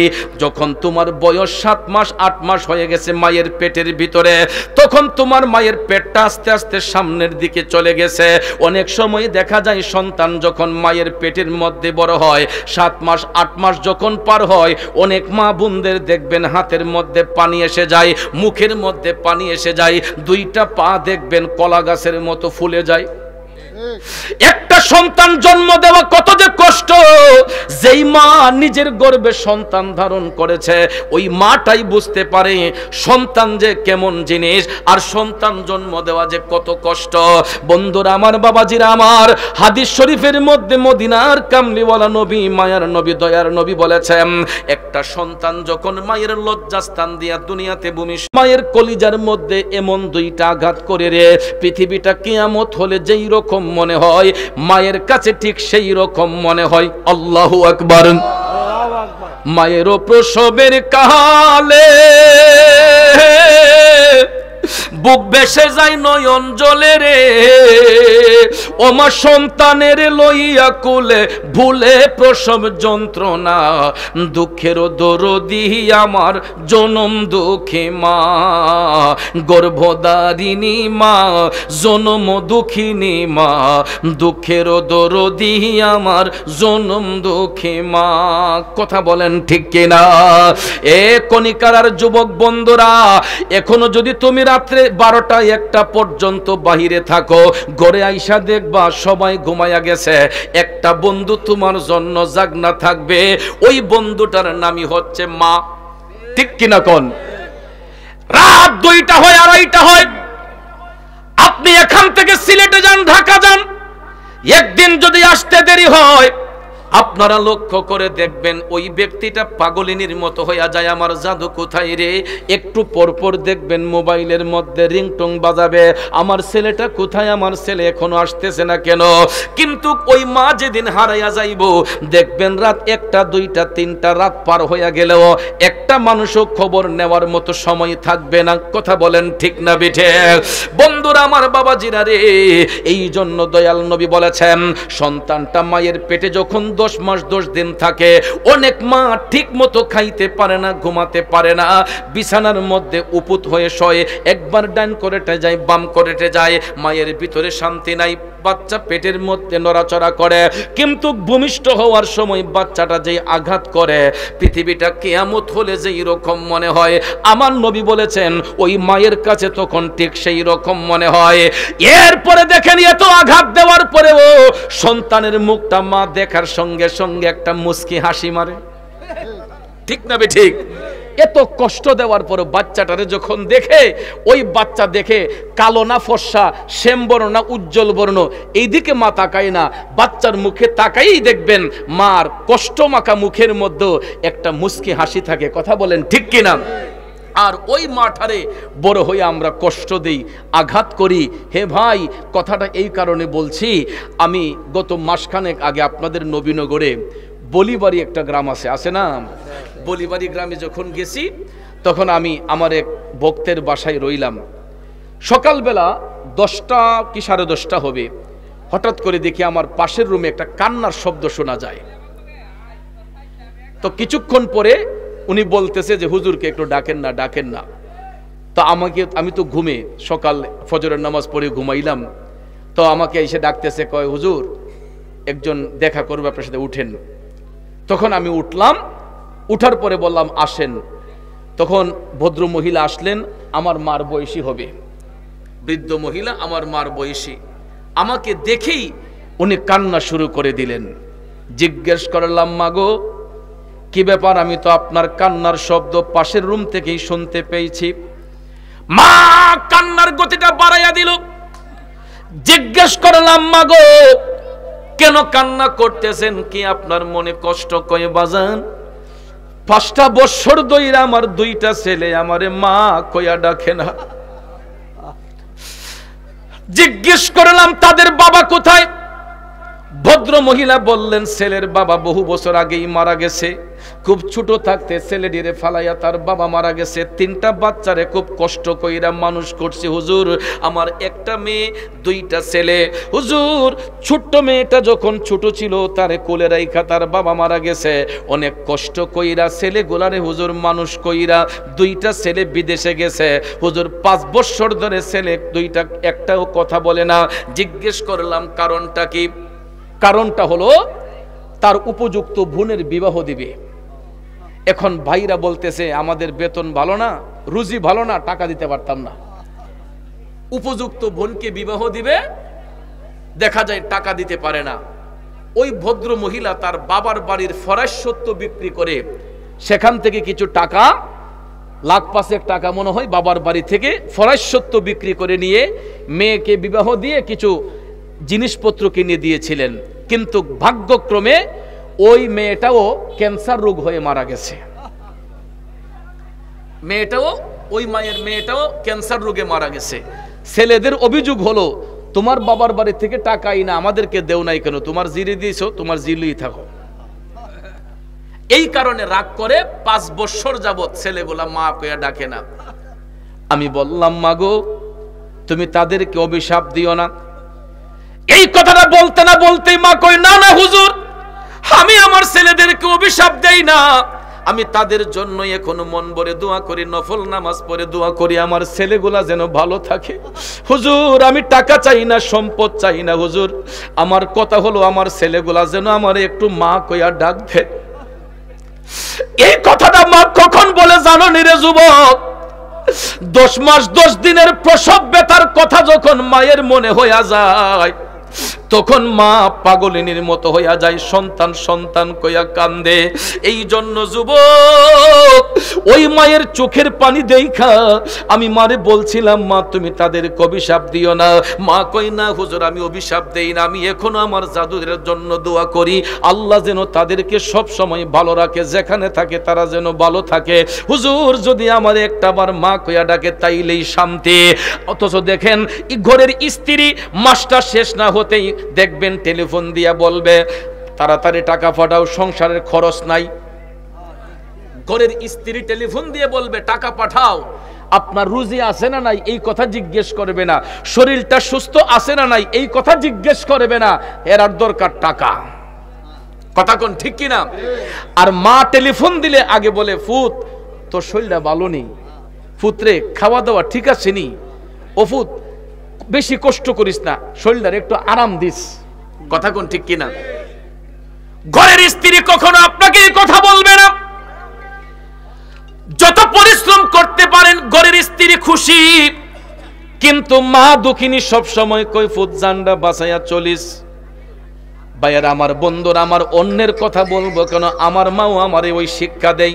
আমি যখন মাহফিলের উদ্দেশ্যে বের হই, আম্মা কই ফুত তোমার না কোমরের সমস্যা, তোমার না গাড়িতে বসলে পিঠে ব্যথা হয়, ফুতরে ওয়াজগুলো একটু কমাইয়া হইল কইরো, মানুষরে বোঝাইয়া বইল তোমার শরীরটা অসুস্থ। চিন্তা করলাম আমার মা না আমার দুঃখটা বুঝতেছে, ওগুলো কি বুঝবো? আমার ঘরের স্ত্রী তো আমার এই পরামর্শ দেয় না, কিন্তু আম্মা ঠিকই টেলিফোন দিয়ে কয় ফুত কোমরের নিচে একটা বালিশ দিয়ে বইসো। এই যে বালিশটা কোমরের নিচে দিয়ে বসলেই মার কথা মনে হয়। আম্মা কয় ফুত স্টেজে বইলে কোমরটার মাঝে একটা বালিশ, আলগা বালিশ দিয়ে বইসো, তাইলে কোমরের ব্যথাটা কম পড়বে, পিছনে টান পড়বে, ব্যথা হবে, আর বালিশটা দিলে ব্যথাটা কম হবে। কথা কোন ঠিক না বেঠিক? এই দেখেন মা সন্তানের দরদটা বুঝছে, আর তো কেউ বুঝলো না। কথা কোন ঠিক না বেঠিক? এই জন্য যুবক ভাইয়েরা আমার মদিনার কামলিওয়ালা নবী বলেছেন, পৃথিবীর সমস্ত টাকা পয়সা যদি এক পাল্লায় উঠানো হয়, দরদি মায়ের একটা স্তনের দুধের একটা ফুটা যদি এক পাল্লায় উঠানো হয়, আমার নবী কামলিওয়ালা বলেছেন পৃথিবীর সমস্ত টাকা পয়সার ওজন তুচ্ছ হয়ে যাবে, মায়ের এক ফোঁটা দুধের পাল্লার ওজনটাই ভারী হয়ে যাবে। এই জন্য কবি বলেছেন, আমার মায়ের মতো আপনজন, মায়ের মতো আপনজন ত্রিভুবনে নাই, মায়ের কদমের নিচে জান্নাত দিলেন খোদায়, মায়ের কদমের নিচে জান্নাত দিলেন খোদায়। কথা বলেন ঠিক না বেঠিক? মার পায়ের নিচে সন্তানের জান্নাত। ভালো করে মায়ের সেবা করেন, জান্নাত আপনার ঘরে। কথা কোন ঠিক কিনা? কিন্তু আজকাল দেখা যায় ঘরের মধ্যে জান্নাত হয়ে আমরা জান্নাত খুঁজি। বন্ধু, যেই ঘরে বাবা থাকে আমার নবী বলেছেন ওই ঘরে আল্লাহর রহমত থাকে, যেই ঘরে মা থাকে ওই ঘরে আল্লাহর জান্নাত আছে। কথা কোন ঠিক কিনা? আমার ভাই আব্দুল কাইয়ুম সরকার সাহেব, হাজী আব্দুল কাইয়ুম সরকার সাহেব কোটি কোটি টাকার মালিক আল্লাহ বানাইলো, কিন্তু আজকে হয়তো মনটা কান্দাই রে, আব্বা যদি থাকতো, আমি আব্দুল কাইমের দিকে তাকাইলে কত মায়া লাগতো। আব্বা যদি থাকতো, আব্বারে নিয়ে মক্কা শরীফ দেখাইতাম, মদিনা শরীফ দেখাইতাম। আব্দুল কাইয়ুম সরকার সাহেব এখন চোখের পানি চাইরা কান্দে। আজকে যদি আমার আব্বা থাকতো, বাড়ির মধ্যে যেই বিল্ডিংটা বানাইলাম কত আরামে আমার আব্বা ঘুমাইতো, কত দামি দামি এসি লাগাইয়া দিত। কথা কোন ঠিক কিনা? কিন্তু এমন দেশে আব্বা চলে গেছে রে, এমন দেশে মা চলে গেছে রে, যেই দেশের মধ্যে কোনো এসি লাগানো যাবে না, বক্স পালং দেওয়া যাবে না, খাট পালং দেওয়া যাবে না। কথা কোন ঠিক কিনা? বন্ধুরা আমার, বাবাজিরা, এই জন্য দেখেন আজকে কোটি টাকার সম্পদ থাকলেও ঘরের মধ্যে অমূল্য রত্ন নাই, মা নাই, বাবা নাই। এই জন্য দেখছেন নি চোখের পানি চাইরা মা বাবার কথা স্মরণ কইরা কান্না করতেছে। আমার প্রধান অতিথির চোখের মধ্যে পানি ঝরতেছে গো। আমি দেখেছি মদিনা শরীফের মধ্যে যাইয়া, আমার নবীর রওজা পাকের দিকে তাকাইয়া, আমার মেয়র মাইনু ভাই আমরা একসঙ্গে গেছিলাম, চোখের পানি চাইরা মা বাবার কথা কইয়া কান্দে। একটা ভাই মারা গেল, ভাইটার কথা কইয়া কান্দে। এই যে স্বজন হারা বেদনা, যারা হারায় তারাই বুঝতে পারে রে। আজকে আমার আব্দুল হান্নান ভাই বাবা হারা এতিম, বাড়িতে আসছে, ঘরের মধ্যে সব কিছু পাইতেছে, কিন্তু ঘরের মধ্যে যাইয়া মুখটা বইরা আব্বা কইয়া ডাকতে পারে না। কথা কোন ঠিক কিনা? এই প্রবাসী ছেলেগুলা দেশের মধ্যে আসলে কত আনন্দ পাইতো যদি ঘরে বাবা থাকতো, মা থাকতো। আজকে আব্দুল হান্নান ভাই ঘরে আইসা বাবারে খুঁজা পায় না। বন্ধুরা আমার, বাবাজিরা, ওই বাবা এমন দেশে গেছে গো, যেই দেশে যাবার গাড়ি আছে, আসার কোনো গাড়ি নাই। ঠিক না বেঠিক? ওই দেশটার মধ্যে যাবার গাড়ি থাকে কিন্তু আসার কোনো গাড়ি নাই। কথা কোন ঠিক না বেঠিক? আর ওই দেশে যেই গাড়ি দিয়া যায় ওই গাড়িতে প্যাসেঞ্জারও থাকে শুধু একজনই। কথা কোন ঠিক কিনা? আপন দেশে গেলে প্যাসেঞ্জারও গাড়ির মধ্যে একজন, চারজন হয়তো কাঁধে নিয়ে গাড়িটা নিয়ে যায়। এটা তো রাস্তা দিয়ে হেঁটে হেঁটে যেতে পারে না, চাক্কা দিয়ে দৌড়ে যেতে পারে না। চারজনে কাঁধের মধ্যে নিয়ে যখন স্টেশনে পৌঁছাইয়ে দেয়, এই কনিকারার গুরুস্থানে, এটা হলো কবরবাসীদের স্টেশন। কথা কোন ঠিক কিনা? এখানে গিয়ে গাড়িটা পার্কিং করে লাশটাকে সাদা মার্কিন কাপড় দিয়ে পেছাইয়া কবরের মধ্যে যখন শোয়া রাখে, তিনটা ছেলে যদি বাবার থাকে, সবাই বলে ওরে তোরা তিন ভাইয়ে তোর বাপরে কবরে শোয়া দে। ঠিক না ঠিক? তিনটা ছেলে ঠাস করে নেমে যায়, চোখের পানিগুলা গড়াইয়া গড়াইয়া পড়ে, সাদা মার্কিন কাপড় দিয়ে বাবারে পেছাইয়া দেখা যায় তিনটা ভাই কবরে নাইমা বিসমিল্লাহি ওয়া আলা মিল্লাতি রাসূলিল্লাহ বলে কবরের মধ্যে শুয়াইয়া পার থেকে যখন মানুষগুলা চতুর্দিক থেকে বাঁশগুলা দেয়, দেখবেন বাঁশগুলা দিয়ে কবরের ছিদ্রগুলা বন্ধ করতে করতে জায়গা যখন আস্তে আস্তে কমে, একজন উঠে যায়, আরেকটু কমে আরেকজন উঠে যায়, শেষ পর্যায়ে পায়ের কাছে আসলে দেখবেন ওই ছেলেটাকেও টান দিয়ে দুইজন উঠিয়ে দেয়, আর যাইতে থাকতে হবে না, এখন উইঠা দিয়ে দেও বাঁশগুলা দেওয়ার পরে দেখবেন কবরটা মোটামুটি অন্ধকার হয়ে যায়। তারপরে দেখবেন এটার উপরে আবার চাষ বিছাইয়া দেয়। কথা বলেন, চাষ বিছাইয়া দেওয়ার পরে কয় মুখ রে তোর আব্বার কবর মাটিটা ফুট তুই আগে দে। তিনটা ভাই মিলে বাবার কবরের মধ্যে প্রথম মাটিটা দিল, চোখের পানি ছেড়ে কান্না করলো, বাবার কবরের উপরে মাটি দিল, কবরটা অন্ধকার হয়ে গেল। 40 কদম দূরে আইসা ইমাম সাহেব হুজুর কয় সবাই একবার সূরা ফাতিহা, 3 বার সূরা ইখলাস ইস্তেগফার করে দুরূদ শরীফ পড়ে, মিলাদ শরীফ পড়ে, দেখবেন মুনাজাত করে স্বজনরা যার যার মতো করে বাড়িতে চলে যায়। সন্তানগুলো চোখের পানি ছাইরা কান্দা কান্দা ঘরে চলে আসে। এ বন্ধু, যেই বাবা নরম বিছানা ছাড়া শুইতে পারে না, বিদেশ থেকে আসার সময় বাবার জন্য বিদেশি বালিশ নিয়ে আসছে, কম্বল নিয়ে আসছে রে বাবার আরামের জন্য। এখন দেখা যায় বাবারে কবরের মধ্যে মাটির উপরে, শুকনা মাটির উপরে শুয়াইয়া সন্তানটা ঘরে আইসা বাবার বিছানার পাশে বৈশা কান্দে, কিন্তু চোখের পানি ছেড়ে কাঁদতে পারবে, কিন্তু আজ পর্যন্ত কোনো সন্তান বাবার কবরের মধ্যে গেছেনি। আজ পর্যন্ত কোনো মা সন্তানের কবরে গেছেনি, সন্তান মার কবরে গেছেনি, কেউ কারো কবরে যায় না।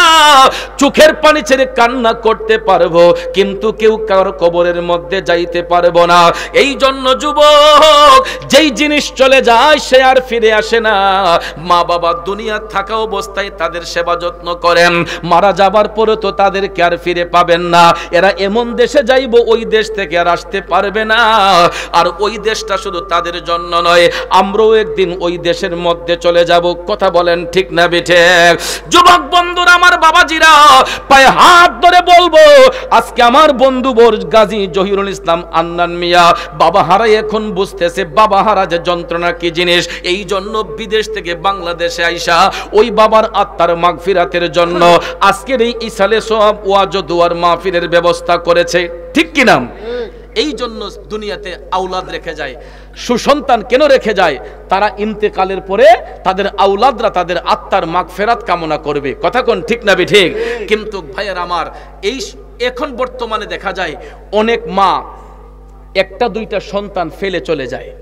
কারণ কি জানেননি? আমার থিওরি দিয়ে আমি এটা রিসার্চ করে বের করেছি, এখন তো মায়ের লজ্জাস্থান দিয়ে সন্তান ভূমিষ্ঠ হয় না। এখন সন্তান আসে মায়ের নাভিমূলের নিচ থেকে, এটাকে সিজারের মাধ্যমে সন্তানকে বের করা হয়। ঠিক কিনা বলুন? আর প্রসব ব্যথা কি জিনিস এখন মারা বুঝতে পারে না, কারণ হালকা একটু পেইন যখন উঠে সঙ্গে সঙ্গে আপনার নবীনগর সদরে হাসপাতালে নিয়ে যায়। কথা কোন ঠিক না ঠিক? প্রাইভেট হসপিটালে নিয়ে যায়, নেওয়ার পরেই এরা একটা চেক আপ করে, আলট্রা করে কইরা কয় হায় হায় 24 ঘন্টার ভিতরে অপারেশন না করলে, সিজার না করলে বাচ্চা টিকানো যেত না। বাচ্চা শুকনা ফিরে গেছে গা, বাচ্চা উল্টে গেছে গা। আচ্ছা, এই কথা শুনলে তো না এর ঘরে এমনি মুসরা মারে। কথা কোন? আপনি আমার কথা বিশ্বাস না করলে জিজ্ঞেস করবেন, শতকরা 90% রোগী, শতকরা 90% রোগী গেলে ডাক্তার সাহেবরা বলে যে এটা এই মুহূর্তে 24 ঘন্টার ভিতরে সিজার করণ লাগবে, নাহলে রোগী মরে যাবো গা, নাইলে মারে বাঁচানো যাবো, নাইলে বাচ্চারে বাঁচানো যাবো, দুইজনের একজন ঠিকবো, নাইলে কেউ ঠিকতো না। কথা কোন ঠিক না ঠিক? আপনারা ইমার্জেন্সি করেন, সিজার করেন। এখন এই কথা শোনার পরে অনেক ব্যক্তি অনেক কষ্ট করে একটা সন্তান লাভ করে, চিন্তা করে যাক একটু রিক্সের লেগে রিক্স নেই না, আচ্ছা সিজার করেলেন। তো সিজার করতে জেনে কি করে জানেন? সর্বপ্রথমে একটা এনেস্থেসিয়া দেয় কোমরের মধ্যে। যেই মা সিজারে বাচ্চা প্রসব করছে, আমার কথা বিশ্বাস না হলে ওই মাটাকে কি জিজ্ঞেস করবেন, যদি সে আপনার স্ত্রী হয়ে থাকে, জিজ্ঞেস করে দেখবেন যে তোমার যে কোমরে এনেস্থেসিয়া দিয়েছিল এটার অবস্থা কি। একটা বাচ্চা জন্ম দেওয়ার পরে এনেস্থেসিয়ার পাওয়ারটা 6 মাস পর্যন্ত এটা রিঅ্যাকশন থাকে কোমরের মধ্যে, 6 মাস পর্যন্ত এই জায়গাটা অচেতন থাকে। এটা এত হাই পাওয়ারের একটা ইনজেকশন এনেস্থেসিয়া যেটা দেওয়া হয়, যেটা দিয়ে ব্যথাটাকে নির্মূল করা হয়, মায়ের প্রসব ব্যথাটাকে। তারপরে ভাইয়ার আমার অজ্ঞান করে নাভির নিচে কাইটা দেখা যায় সন্তানকে খালাসি করার পরে আবার এটাকে এই কসমেটিক সার্জারি করার পরে দেখা যায় 40 দিন পরে যদি হালকা সুস্থ হয়, সাংসারিক কাজ তো করতে হয়, একটা ভাতের ডেক আলগি দিতে পারে না, ঘরটা ঝাড়ু দিতে পারে না, নুই একটা কাজ করতে পারে না। কথা কোন ঠিক না বেঠিক? আর আমার আল্লাহর কুদরতি ভাবে আমার আল্লাহ রাব্বুল আলামিন যেইভাবে সন্তান দেওয়ার কথা ওই সিস্টেমে যখন হয়, আপনি দেখবেন বাচ্চা হওয়ার পরে বিকাল বেলায় মা পাকঘরে গিয়ে রান্না করতে পারে। নরমাল ডেলিভারি হলে দেখবেন সকালে বাচ্চা যদি হয়, বিকাল বেলা ওই ভদ্র মহিলা ঘরের সাংসারিক কাজ করতে পারে। কথা বলেন ঠিক না বেঠিক? আর সিজারের বাচ্চাগুলা হলে আপনারা দেখবেন 1 মাস 2 মাস পর্যন্ত ওই ভদ্র মহিলা একটা ভাতের ডেক্সি পর্যন্ত আলগানের সুযোগ হয় না। কথা কোন ঠিক না বেঠিক? তো ভাইয়েরা আমার, সন্তান বাঁচাইবার মালিক কে? আল্লাহ। সন্তানকে রক্ষা করার মালিক কে? ডাক্তার সাহেব কি সন্তানকে রক্ষা করতে পারবে? তারা তো আছে শুধু এইটার দান্দায়। কথা বলেন বন্ধুরা আমার, বাবাজিরা আমার, চেষ্টা তো করবে, ডাক্তার সাহেবরা তো চেষ্টা করবে যে নরমাল ডেলিভারি হয় কিনা। আমি কিন্তু আবার ডাক্তার সাহেব বদনাম করছি না, আমি এটাই পরামর্শ দেব যে প্রথমে রোগীকে চেষ্টা করতে হবে একটা বাচ্চা যাতে মায়ের গর্ভ থেকে নরমাল ভাবে ডেলিভারি হয়। এটা হলে পরে ওই মাটাও প্রসব ব্যথা কি জিনিস এটা বুঝতে পারবে, তার বাচ্চার প্রতি দরদ থাকবে। আর সিজারের মাধ্যমে বাচ্চা হলে পরে দেখবেন ওই বাচ্চার প্রতি অনেক মার দরদ থাকে না। এটারে ডিব্বার দুধ খাওয়ায়, কথা কোন, লেট্রোজেন খাওয়ায়, ডিব্বার দুধ খাওয়ায়, খাওয়ানোর পরে মায়ের স্তন থেকে ফিগার নষ্ট হয়ে যাবে। বিদেশি বাইসাব কয় দিক তোমার শোল কলা নষ্ট করে না। কথা কোন ঠিক না বেঠিক? মায়ের স্তনের দুধ পান না করায়া দেখা যায় তাকে ডিবির দুধ খাওয়াইতে খাওয়াইতে এই বাচ্চার পেটে ফুড পয়জন হয়। এটার মধ্যে যত্নের অভাব হয়। অনেক সময় দেখা যায় হাসপাতালে নিতে নিতে দেখা যায় বাচ্চা এটা রোগাক্রান্ত হয়ে অল্প বয়সে চোখের সমস্যা হয়, হাতে সমস্যা হয়। আর আরেকটা জিনিস ভাইয়ার আমার, বর্তমান যুগের মা বোনরা যেটা করতেছেন, আপনারা বাচ্চা জন্ম দেওয়ার পরে ছোট্ট বাচ্চার হাতে একটা মোবাইল ধরে দেয়, যে মোবাইলটা দিলে বলে কান্দে না। কথা কোন ঠিক না বেঠিক? ইডার মাঝে কার্টুন ছাইরা দেয়, এরপরে বিভিন্ন ধরনের আপনার প্রতিচ্ছবি, এই আপনার অনেকগুলা কার্টুন দেখবেন, বিকৃতি কার্টুন, যেগুলা জিনভূতের কার্টুন, অনেকগুলা দেখা যায় ডোর ভয়ের কার্টুন, কুকুর বিড়ালের কার্টুন, এগুলা দেখবেন। এগুলা বাচ্চারা মোবাইল ফোনে দেখে দেখে হঠাৎ করে ঘুমাইছে, হাতকা দেখবেন বাচ্চা ঘুমের মধ্যে কাইপা উঠে। কারণ এই যে সারাক্ষণ এটা নিয়ে ব্যস্ত থাকে, ঘুমের ঘরে থাকলে দেখা যায় ওই বাচ্চা স্বপ্নের মধ্যে সে ভয় পায়। কথা কোন ঠিক না বেঠিক? তারপরে দেখবেন কান্না করে উঠে, অনেক সময় বাচ্চা ভয় পেয়ে যায়।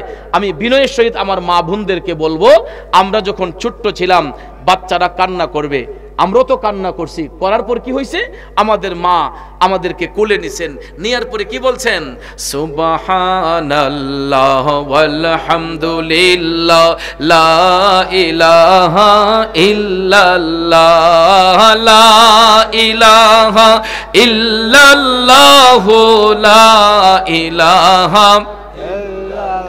এই যে একটা দুইটা জিকিরের ঝোল দিছে শরীরের মধ্যে, বা দুরূদ শরীফ দিয়া আল্লাহুম্মা সাল্লি আলা সাইয়্যিদিনা মুহাম্মাদ নাবিয়ানা শাফিয়ানা মাওলানা।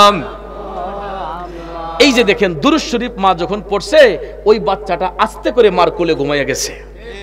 কথা বলেন, ওই বাচ্চার কান্না করে নাই।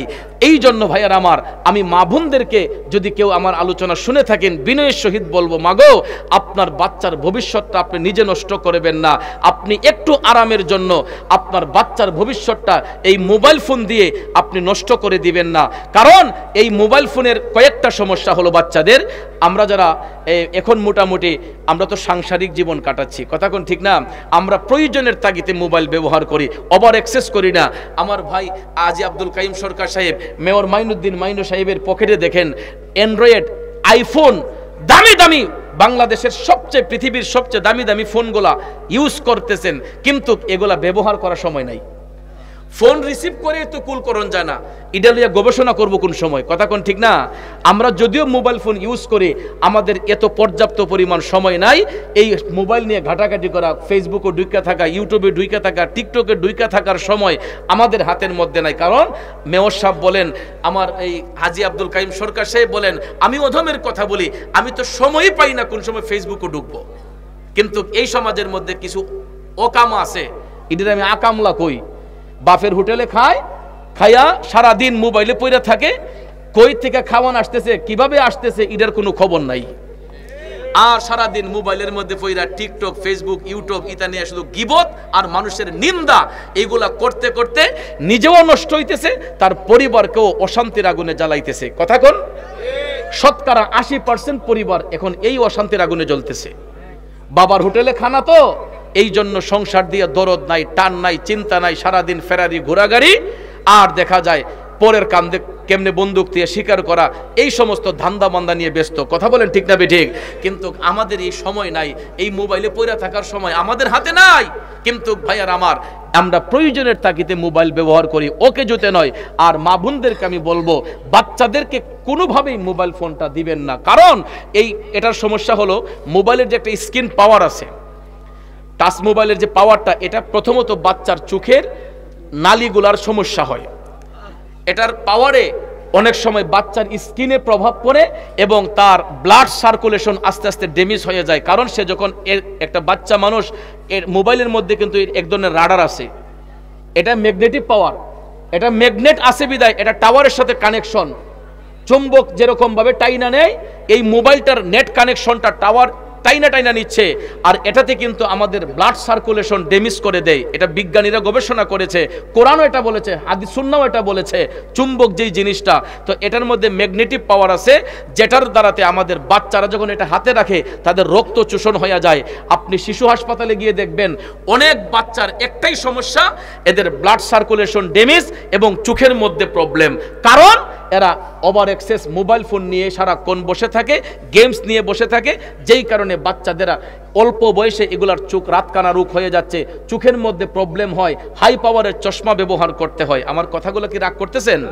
তো এই জন্য আমরা যদি এখন আমাদের বাচ্চাগুলোকে গাইডনেস না করি, তাহলে তো এদের ভবিষ্যৎ অন্ধকার হবে। এরকম ভবিষ্যৎ যদি অন্ধকার হয়, আপনার সন্তান জন্ম দিয়ে লাভ হলো কোথায়?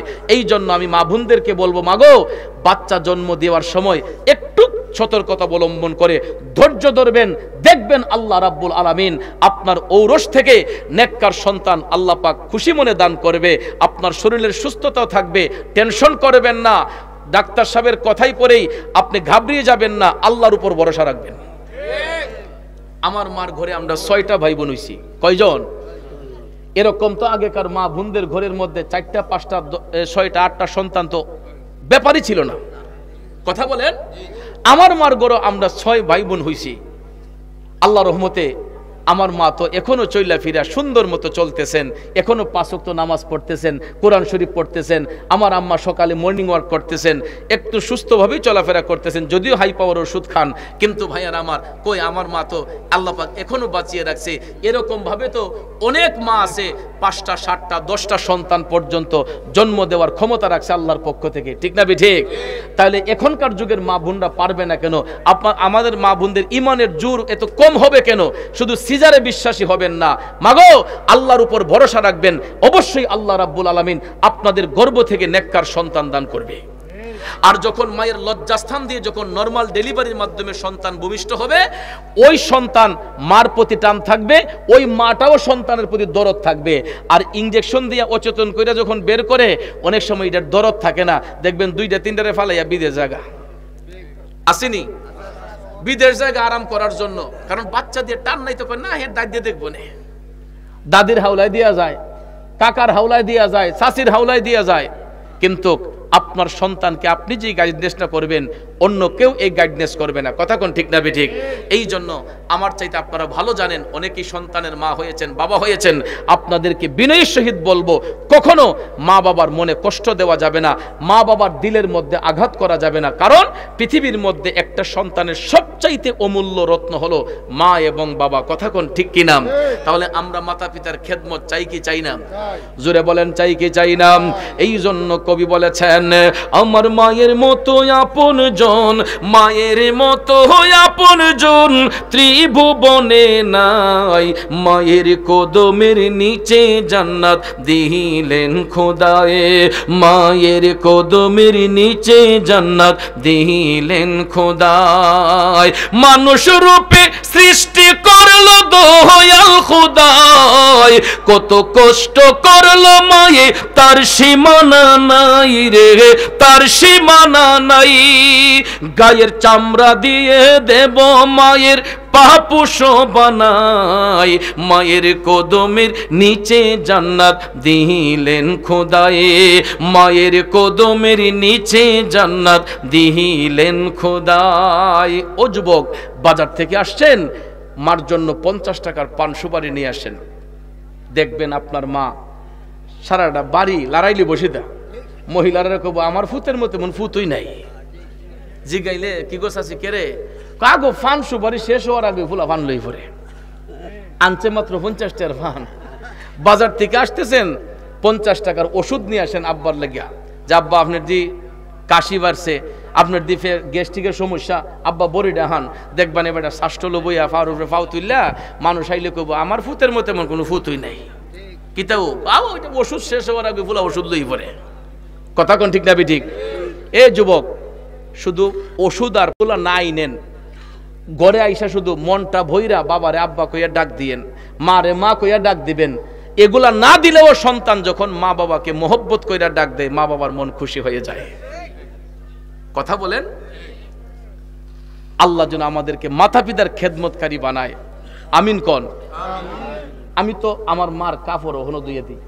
বাসাত গেলে আমি আমার আম্মার কাপড় যদি ওয়াশরুমে থাকে আমি নিজে ধুয়ে এলে আম্মাকে ওফুত ধুয়ে দিব না, আমি না আম্মা আমি দিতেছি। কে আমার কি হুজুরগিরি ছুটে যাবে? অনেক সময় আম্মা অসুস্থ বিছানার মধ্যে পড়ে রয়েছে, আমি কাফে একটু তেল লই, আম্মা শুনতো, আম্মার পায়ে একটু তেল মাইজা দেই। এই যে লাইভ হচ্ছে, আমার আম্মা হয়তো ঘরে বসে আমার ওয়াজ দেখতেছে, আম্মার পায়ে তেল মাইজা দেই, কি আমার সম্মান কমে যাবে? আমি মনে করি পৃথিবীর সবাই যদি আমার বদনাম করে, আমার মার দোয়া যদি আমার সাথে থাকে, পৃথিবীর কেউ বদনাম করে আমাকে ডুবাতে পারবে না। আমার মার দোয়া থাকলে আল্লাহ আমার উপরে নিবে। কথা কোন ঠিক কিনা? এরকম ভাবে আমি কেন, আপনারা সবাই যদি মারকে খেদমত করেন, মার দোয়া যদি সবার উপর থাকে, অবশ্যই আছে আমি জানি, সবার উপর মার দোয়া থাকলে কোনো রাস্তায় আটকেবেন না। আমার তো কত জায়গা থেকে আইএমদা কাইটালামো সিরালামো ফাইরালামো এই কর্ম সেই কর্ম কত ধরনের থ্রেড যে মোবাইলের মধ্যে আইয়ে, কিন্তু ইতারে আমি বুড়ি আঙ্গুল দেখাই, কারণ আমার বুক ভরা সাহস, আমার মার দোয়া আমার সাথে আছে, আমার মার দোয়া আমার সাথে আছে। এই জন্য আমি পৃথিবীর কোনো জিনিস আমি আসলে ভয় করি না, এক আল্লাহ রসুল ছাড়া। আল্লাহ রসুল ছাড়া পৃথিবীতে কোনো জিনিস মরণের ভয় করে আমরা রাস্তাঘাটে চলি না বাবা, কারণ জন্মিলে মরণ একদিন আছেই, ঠিক না? জন্মিলে মরণ একদিন আছে। আমার মরণ কোথায় কোন জায়গায় হবে এটা আল্লাহ পাক তখনই লিখে রাখছেন। কথা কোন ঠিক না বেঠিক? কিন্তু একটাই কথা, যতদিন দুনিয়াতে বেঁচে থাকবো সত্যের পক্ষে কথা বলবো, হকের উপর অটল থাকার চেষ্টা করব, এবং আল্লাহর কাছে আরাধনা, আল্লাহ যেন ঈমানের সহিত মরণটা দান করে, আল্লাহ যেন ঈমানের সহিত মরণ দান করে। মানুষ মাত্র ভুলের ঊর্ধ্বে কেউ নয়। আমি যে একদম দুধে দোয়া তুলসী পাতা সেটা নয়, আমার আখলাকে হয়তো ভুল ত্রুটি থাকতে পারে, আমার চরিত্রে ভুল ত্রুটি থাকতে পারে। এই জন্য প্রতিনিয়ত আল্লাহর কাছে সরি স্বীকার করে তওবা করে, আল্লাহ আমাকে ক্ষমা করো। কিন্তু দেখেন দুনিয়ার মানুষ কেউ কাউরে ক্ষমা করতে চায় না। একটা মানুষ যদি একটা ভুল করে ক্ষমা চায়, একবার ক্ষমা দেয়, দুইবার ক্ষমা দেয়, তিনবার ক্ষমা দেয়, চারবারের বেলায় তারে ফাঁসির কাস্টে ঝুলাই দেয়। কথা বলেন ঠিক না ঠিক? আর আমার আল্লাহ সেই আল্লাহ, যে আল্লাহর দরবারে বান্দা যদি হাজার হাজার অপরাধ কইরা একবার চোখের পানি সাইরা যদি খালি কয় গফুরুর রহিম নাম তোমার আল্লাহু আল্লাহু আল্লাহ রহমানুর রহিম নাম তোমার আল্লাহু আল্লাহু। আমার আল্লাহ কয় আমার বান্দা আমার রহমান নামের দোহাই দিছে, আমার রাহিম নামের দোহাই দিছে, আমার গাফফার নামের দোহাই দিছে। আল্লাহ কয় আমি আর বরদাস্ত করতে পারি না, হে হাজারটা অপরাধ করুক, কিন্তু আমারে রহমান রাহিম কয়ে ডাকার কারণে আমি আমার বান্দার উপর দয়াশীল হয়ে গেলাম। তাইলে দেখেন হাজারটা অপরাধ করার পরে যে আল্লাহ ক্ষমা দেয়, কিন্তু দুনিয়ার মানুষগুলা অপরাধ করলে ক্ষমা দিতে চায় না, কয় না হের ছাই এটি দেখতারি না। অথচ দেখেন আল্লাহ রাব্বুল আলামিন আমাকে আপনাকে হাজার হাজার অপরাধ করার পরেও সুস্থ রাখেন, সাবলীল রাখেন। কারণ আমরা 99টা গুনাহ করলেও একবার যখন আল্লাহ কইয়া ডাক দেই, আমাদের 99টা অপরাধ ক্ষমা হয়ে যায় একবার ডাকার কারণে। তাইলে ভাইয়ার আমার, আল্লাহকে স্মরণ রাখার দরকার আছে না নাই? আরো জোরে বলেন আছে না নাই? তো যাক, আজকে আব্দুল হান্নান ভাইয়ের মরহুম আব্বার ইসালে সব উপলক্ষে এই আজিমুসান মাহফিল, এত বড় মাহফিল হবে আমি নিজেও ভাবি নাই। আমার হান্নান ভাই দাওয়াত করছে যে 2 ডাইল ভাত খামু রাত্রে, আব্বার লাগে একটু দোয়া করবো, পারবেননি সময় দিতেন। কইছিল গতকালকের কথা, গতকালকে তো প্রোগ্রাম আরেক জায়গায় ছিল, তা আমি বলছি যে আগামীকালকে কনিকারা একটা ও সামাজিক অনুষ্ঠান আছে, তো সেখানে আসবো। তো আমি বলছি যে আজকের এই রাত্রে একটু অবসর আছি, তা আপনি ওই রাতে একটু মিলাদের আয়োজন করেন। এখন আইসা দেখি মাশাআল্লাহ মোটামুটি মাহফিলের মতোই আয়োজন, ঠিক না ঠিক? আমি কল্পনাই করি নাই যে এটা এত সুন্দর মাহফিল আব্দুল হান্নান ভাই করবে। আসলে এদের মনটা অনেক বড়। আমি যে সৌদি আরব যাই, বাংলাদেশ থেকে যেই রিয়ালগুলা কইরা লইয়া যায়, এই রিয়ালগুলা একটা রিয়ালও খরচ করতে পারি না। এই কনিকারার জাকির ভাই আমার বন্ধু, এবার যখন আমরা হজে গেছি, উমরাতে গেছি, মেয়র সাহেব আর আমি, জিজ্ঞাসা করেন আমাদের জন্য ওইখানে নতুন খাট কিনছে, নতুন বিছানা, সব কিছু রেডি কইরা জাকির ভাইয়ে খাবার দাবার থেকে নিয়ে যা কিছু আছে, হোটেলে একটা রুম নিছি নামকো আসতে। কিন্তু আমরা 2 জন এবং চেয়ারম্যান সাহেবের ভাই, আমার বাবা মাসুম, আমার ভাগিনা, এবং এই আব্দুল হান্নান ভাই সহ কনিকারার আরো অনেকে, আমার বাচ্চু ভাই এখন চলে আসছেন দেশে, তারা আমাদেরকে যেই মেহমানদারি করে সৌদি আরবে গেলে, আর মাসুম বাগনার কথা তো বইলা শেষ করতে পারবো না। আমার বাগিনা মাসুম মিয়া যেমন ভালো ছেলে, এমন তার কর্মটাও ভালো, আমলও ভালো। 5 ওয়াক্ত নামাজ জামাতের সহিত, 5 ওয়াক্ত নামাজ ওয়াক্ত মোতাবেক জামাতের সহিত। আমার কাছে সবচেয়ে বেশি ভালো লাগছে, তার রুমে যতগুলা ছেলে থাকে, আমার ভাগিনা মাসুম, তারা নামাজ ছাড়া ভাতের নলাড়াই মুখ দেয় না। আমাকে যখন দুপুরের খাবার দাওয়াত দিছে, আমরা যাইতে একটু দেরি হয়েছিল কি দুপুরের টাইমে, তো যাওয়ার পরে আগে কই মামা আগে নামাজটা আদায় করি। আমার এত শান্তি লাগছে, আমরা মেয়র সাহেব সহ আমরা আগে নামাজ পড়ছি, পড়ার পরে খাবারও তো মাশাআল্লাহ, আমার মনে হয় বাংলাদেশে মহিলারাও এত সুন্দর পাক করতে পারতো না। বিদেশ বাড়িতে যেই সুন্দর পাক করে, আব্দুল হান্নান ভাই ওনার নিজের গাড়ি দিয়ে সৌদি আরবে আমাদেরকে অনেক জায়গায় ঘুরান। এরপরে আমার বাচ্চু ভাই চলে আসছেন। বাচ্চু ভাই প্রথম যখন যাইতাম তখন উনি আমাদেরকে পুরাটা সৌদি মক্কাটা ঘুরাইতেন। তো এই যে নবীনগরের মানুষের যেই অতিথি পরায়ণতা, বিদেশ গিয়ে আমি দেখলাম তারা আমাদেরকে এত আপন করে নিছে, নিজের আপন ভাইরও তো আপন মনে হয় কেউ করে না। আমাদেরকে একটা টাকা খরচ করতে দিছে না। ওই দিন মেয়র সাহেবের আইফোন দিয়ে দিছে, আমারে স্যামসাং গ্যালাক্সি মোবাইল দিয়ে দিছে। এগুলা সব আমার প্রবাসী ভাইয়েরা তাদের অক্লান্ত পরিশ্রমের টাকা দিয়ে। শুধু কি এগুলা বললো তো তাদেরকে ছোট করা হয়, আমি তাদেরকে ছোট করতে চাই না, কারণ তাদের যে বিশাল একটা মন। আমার বাবা আব্দুল বাতেন, তারপরে সৌদি আরবে আলাউদ্দিন সরকার নামে একজন ভদ্রলোক, কিন্তু আজকে আমার মনটা খুব খারাপ। সরকার সাহেবের 2টা ছেলে, এরা বাড়িতে আসছিল, গ্রামের বাড়িতে যাওয়ার সময় আলাউদ্দিন সরকার সাহেবের 2 ছেলে গাড়ি অ্যাক্সিডেন্ট করে মারাত্মক ব্যথা পাইছে। আল্লাহ যেন তাদেরকে শেফা দান করে। সবাই খাস করে দোয়া করবেন। মান্দারপুরের, কসবা মান্দারপুরের জনাব আলাউদ্দিন সরকার সাহেবের 2টা ছেলে এবং ওনার একটা ভাইস্তা ঢাকা যাওয়ার পথে, বাসায় যাওয়ার পথে গাড়ি অ্যাক্সিডেন্ট করে খুব গুরুতর আহত হয়েছে। আল্লাহ যেন তাদেরকে যেন পরিপূর্ণ শেফা দান করে, সবাই দোয়া করবেন। তো এবছর আজি আব্দুল কাইম সরকার সাহেব গেছিলেন, জিজ্ঞেস করেন না আমাদের নবীনগরের মানুষের যে মন মানসিকতা এবং প্রবাসীরা যে আমাদেরকে কতটুক সম্মান করে, এটা আমার ভাইও বলতে পারবেন। এই বছর যে গিয়েছেন, আমাকে তো আল্লাহ পাক বহুবার নিছেন এবং প্রতি বছর একবার যাওয়ার চেষ্টা আছে। তো আব্দুল হান্নান ভাই উনি একজন ব্যক্তিটা যদিও দেখতে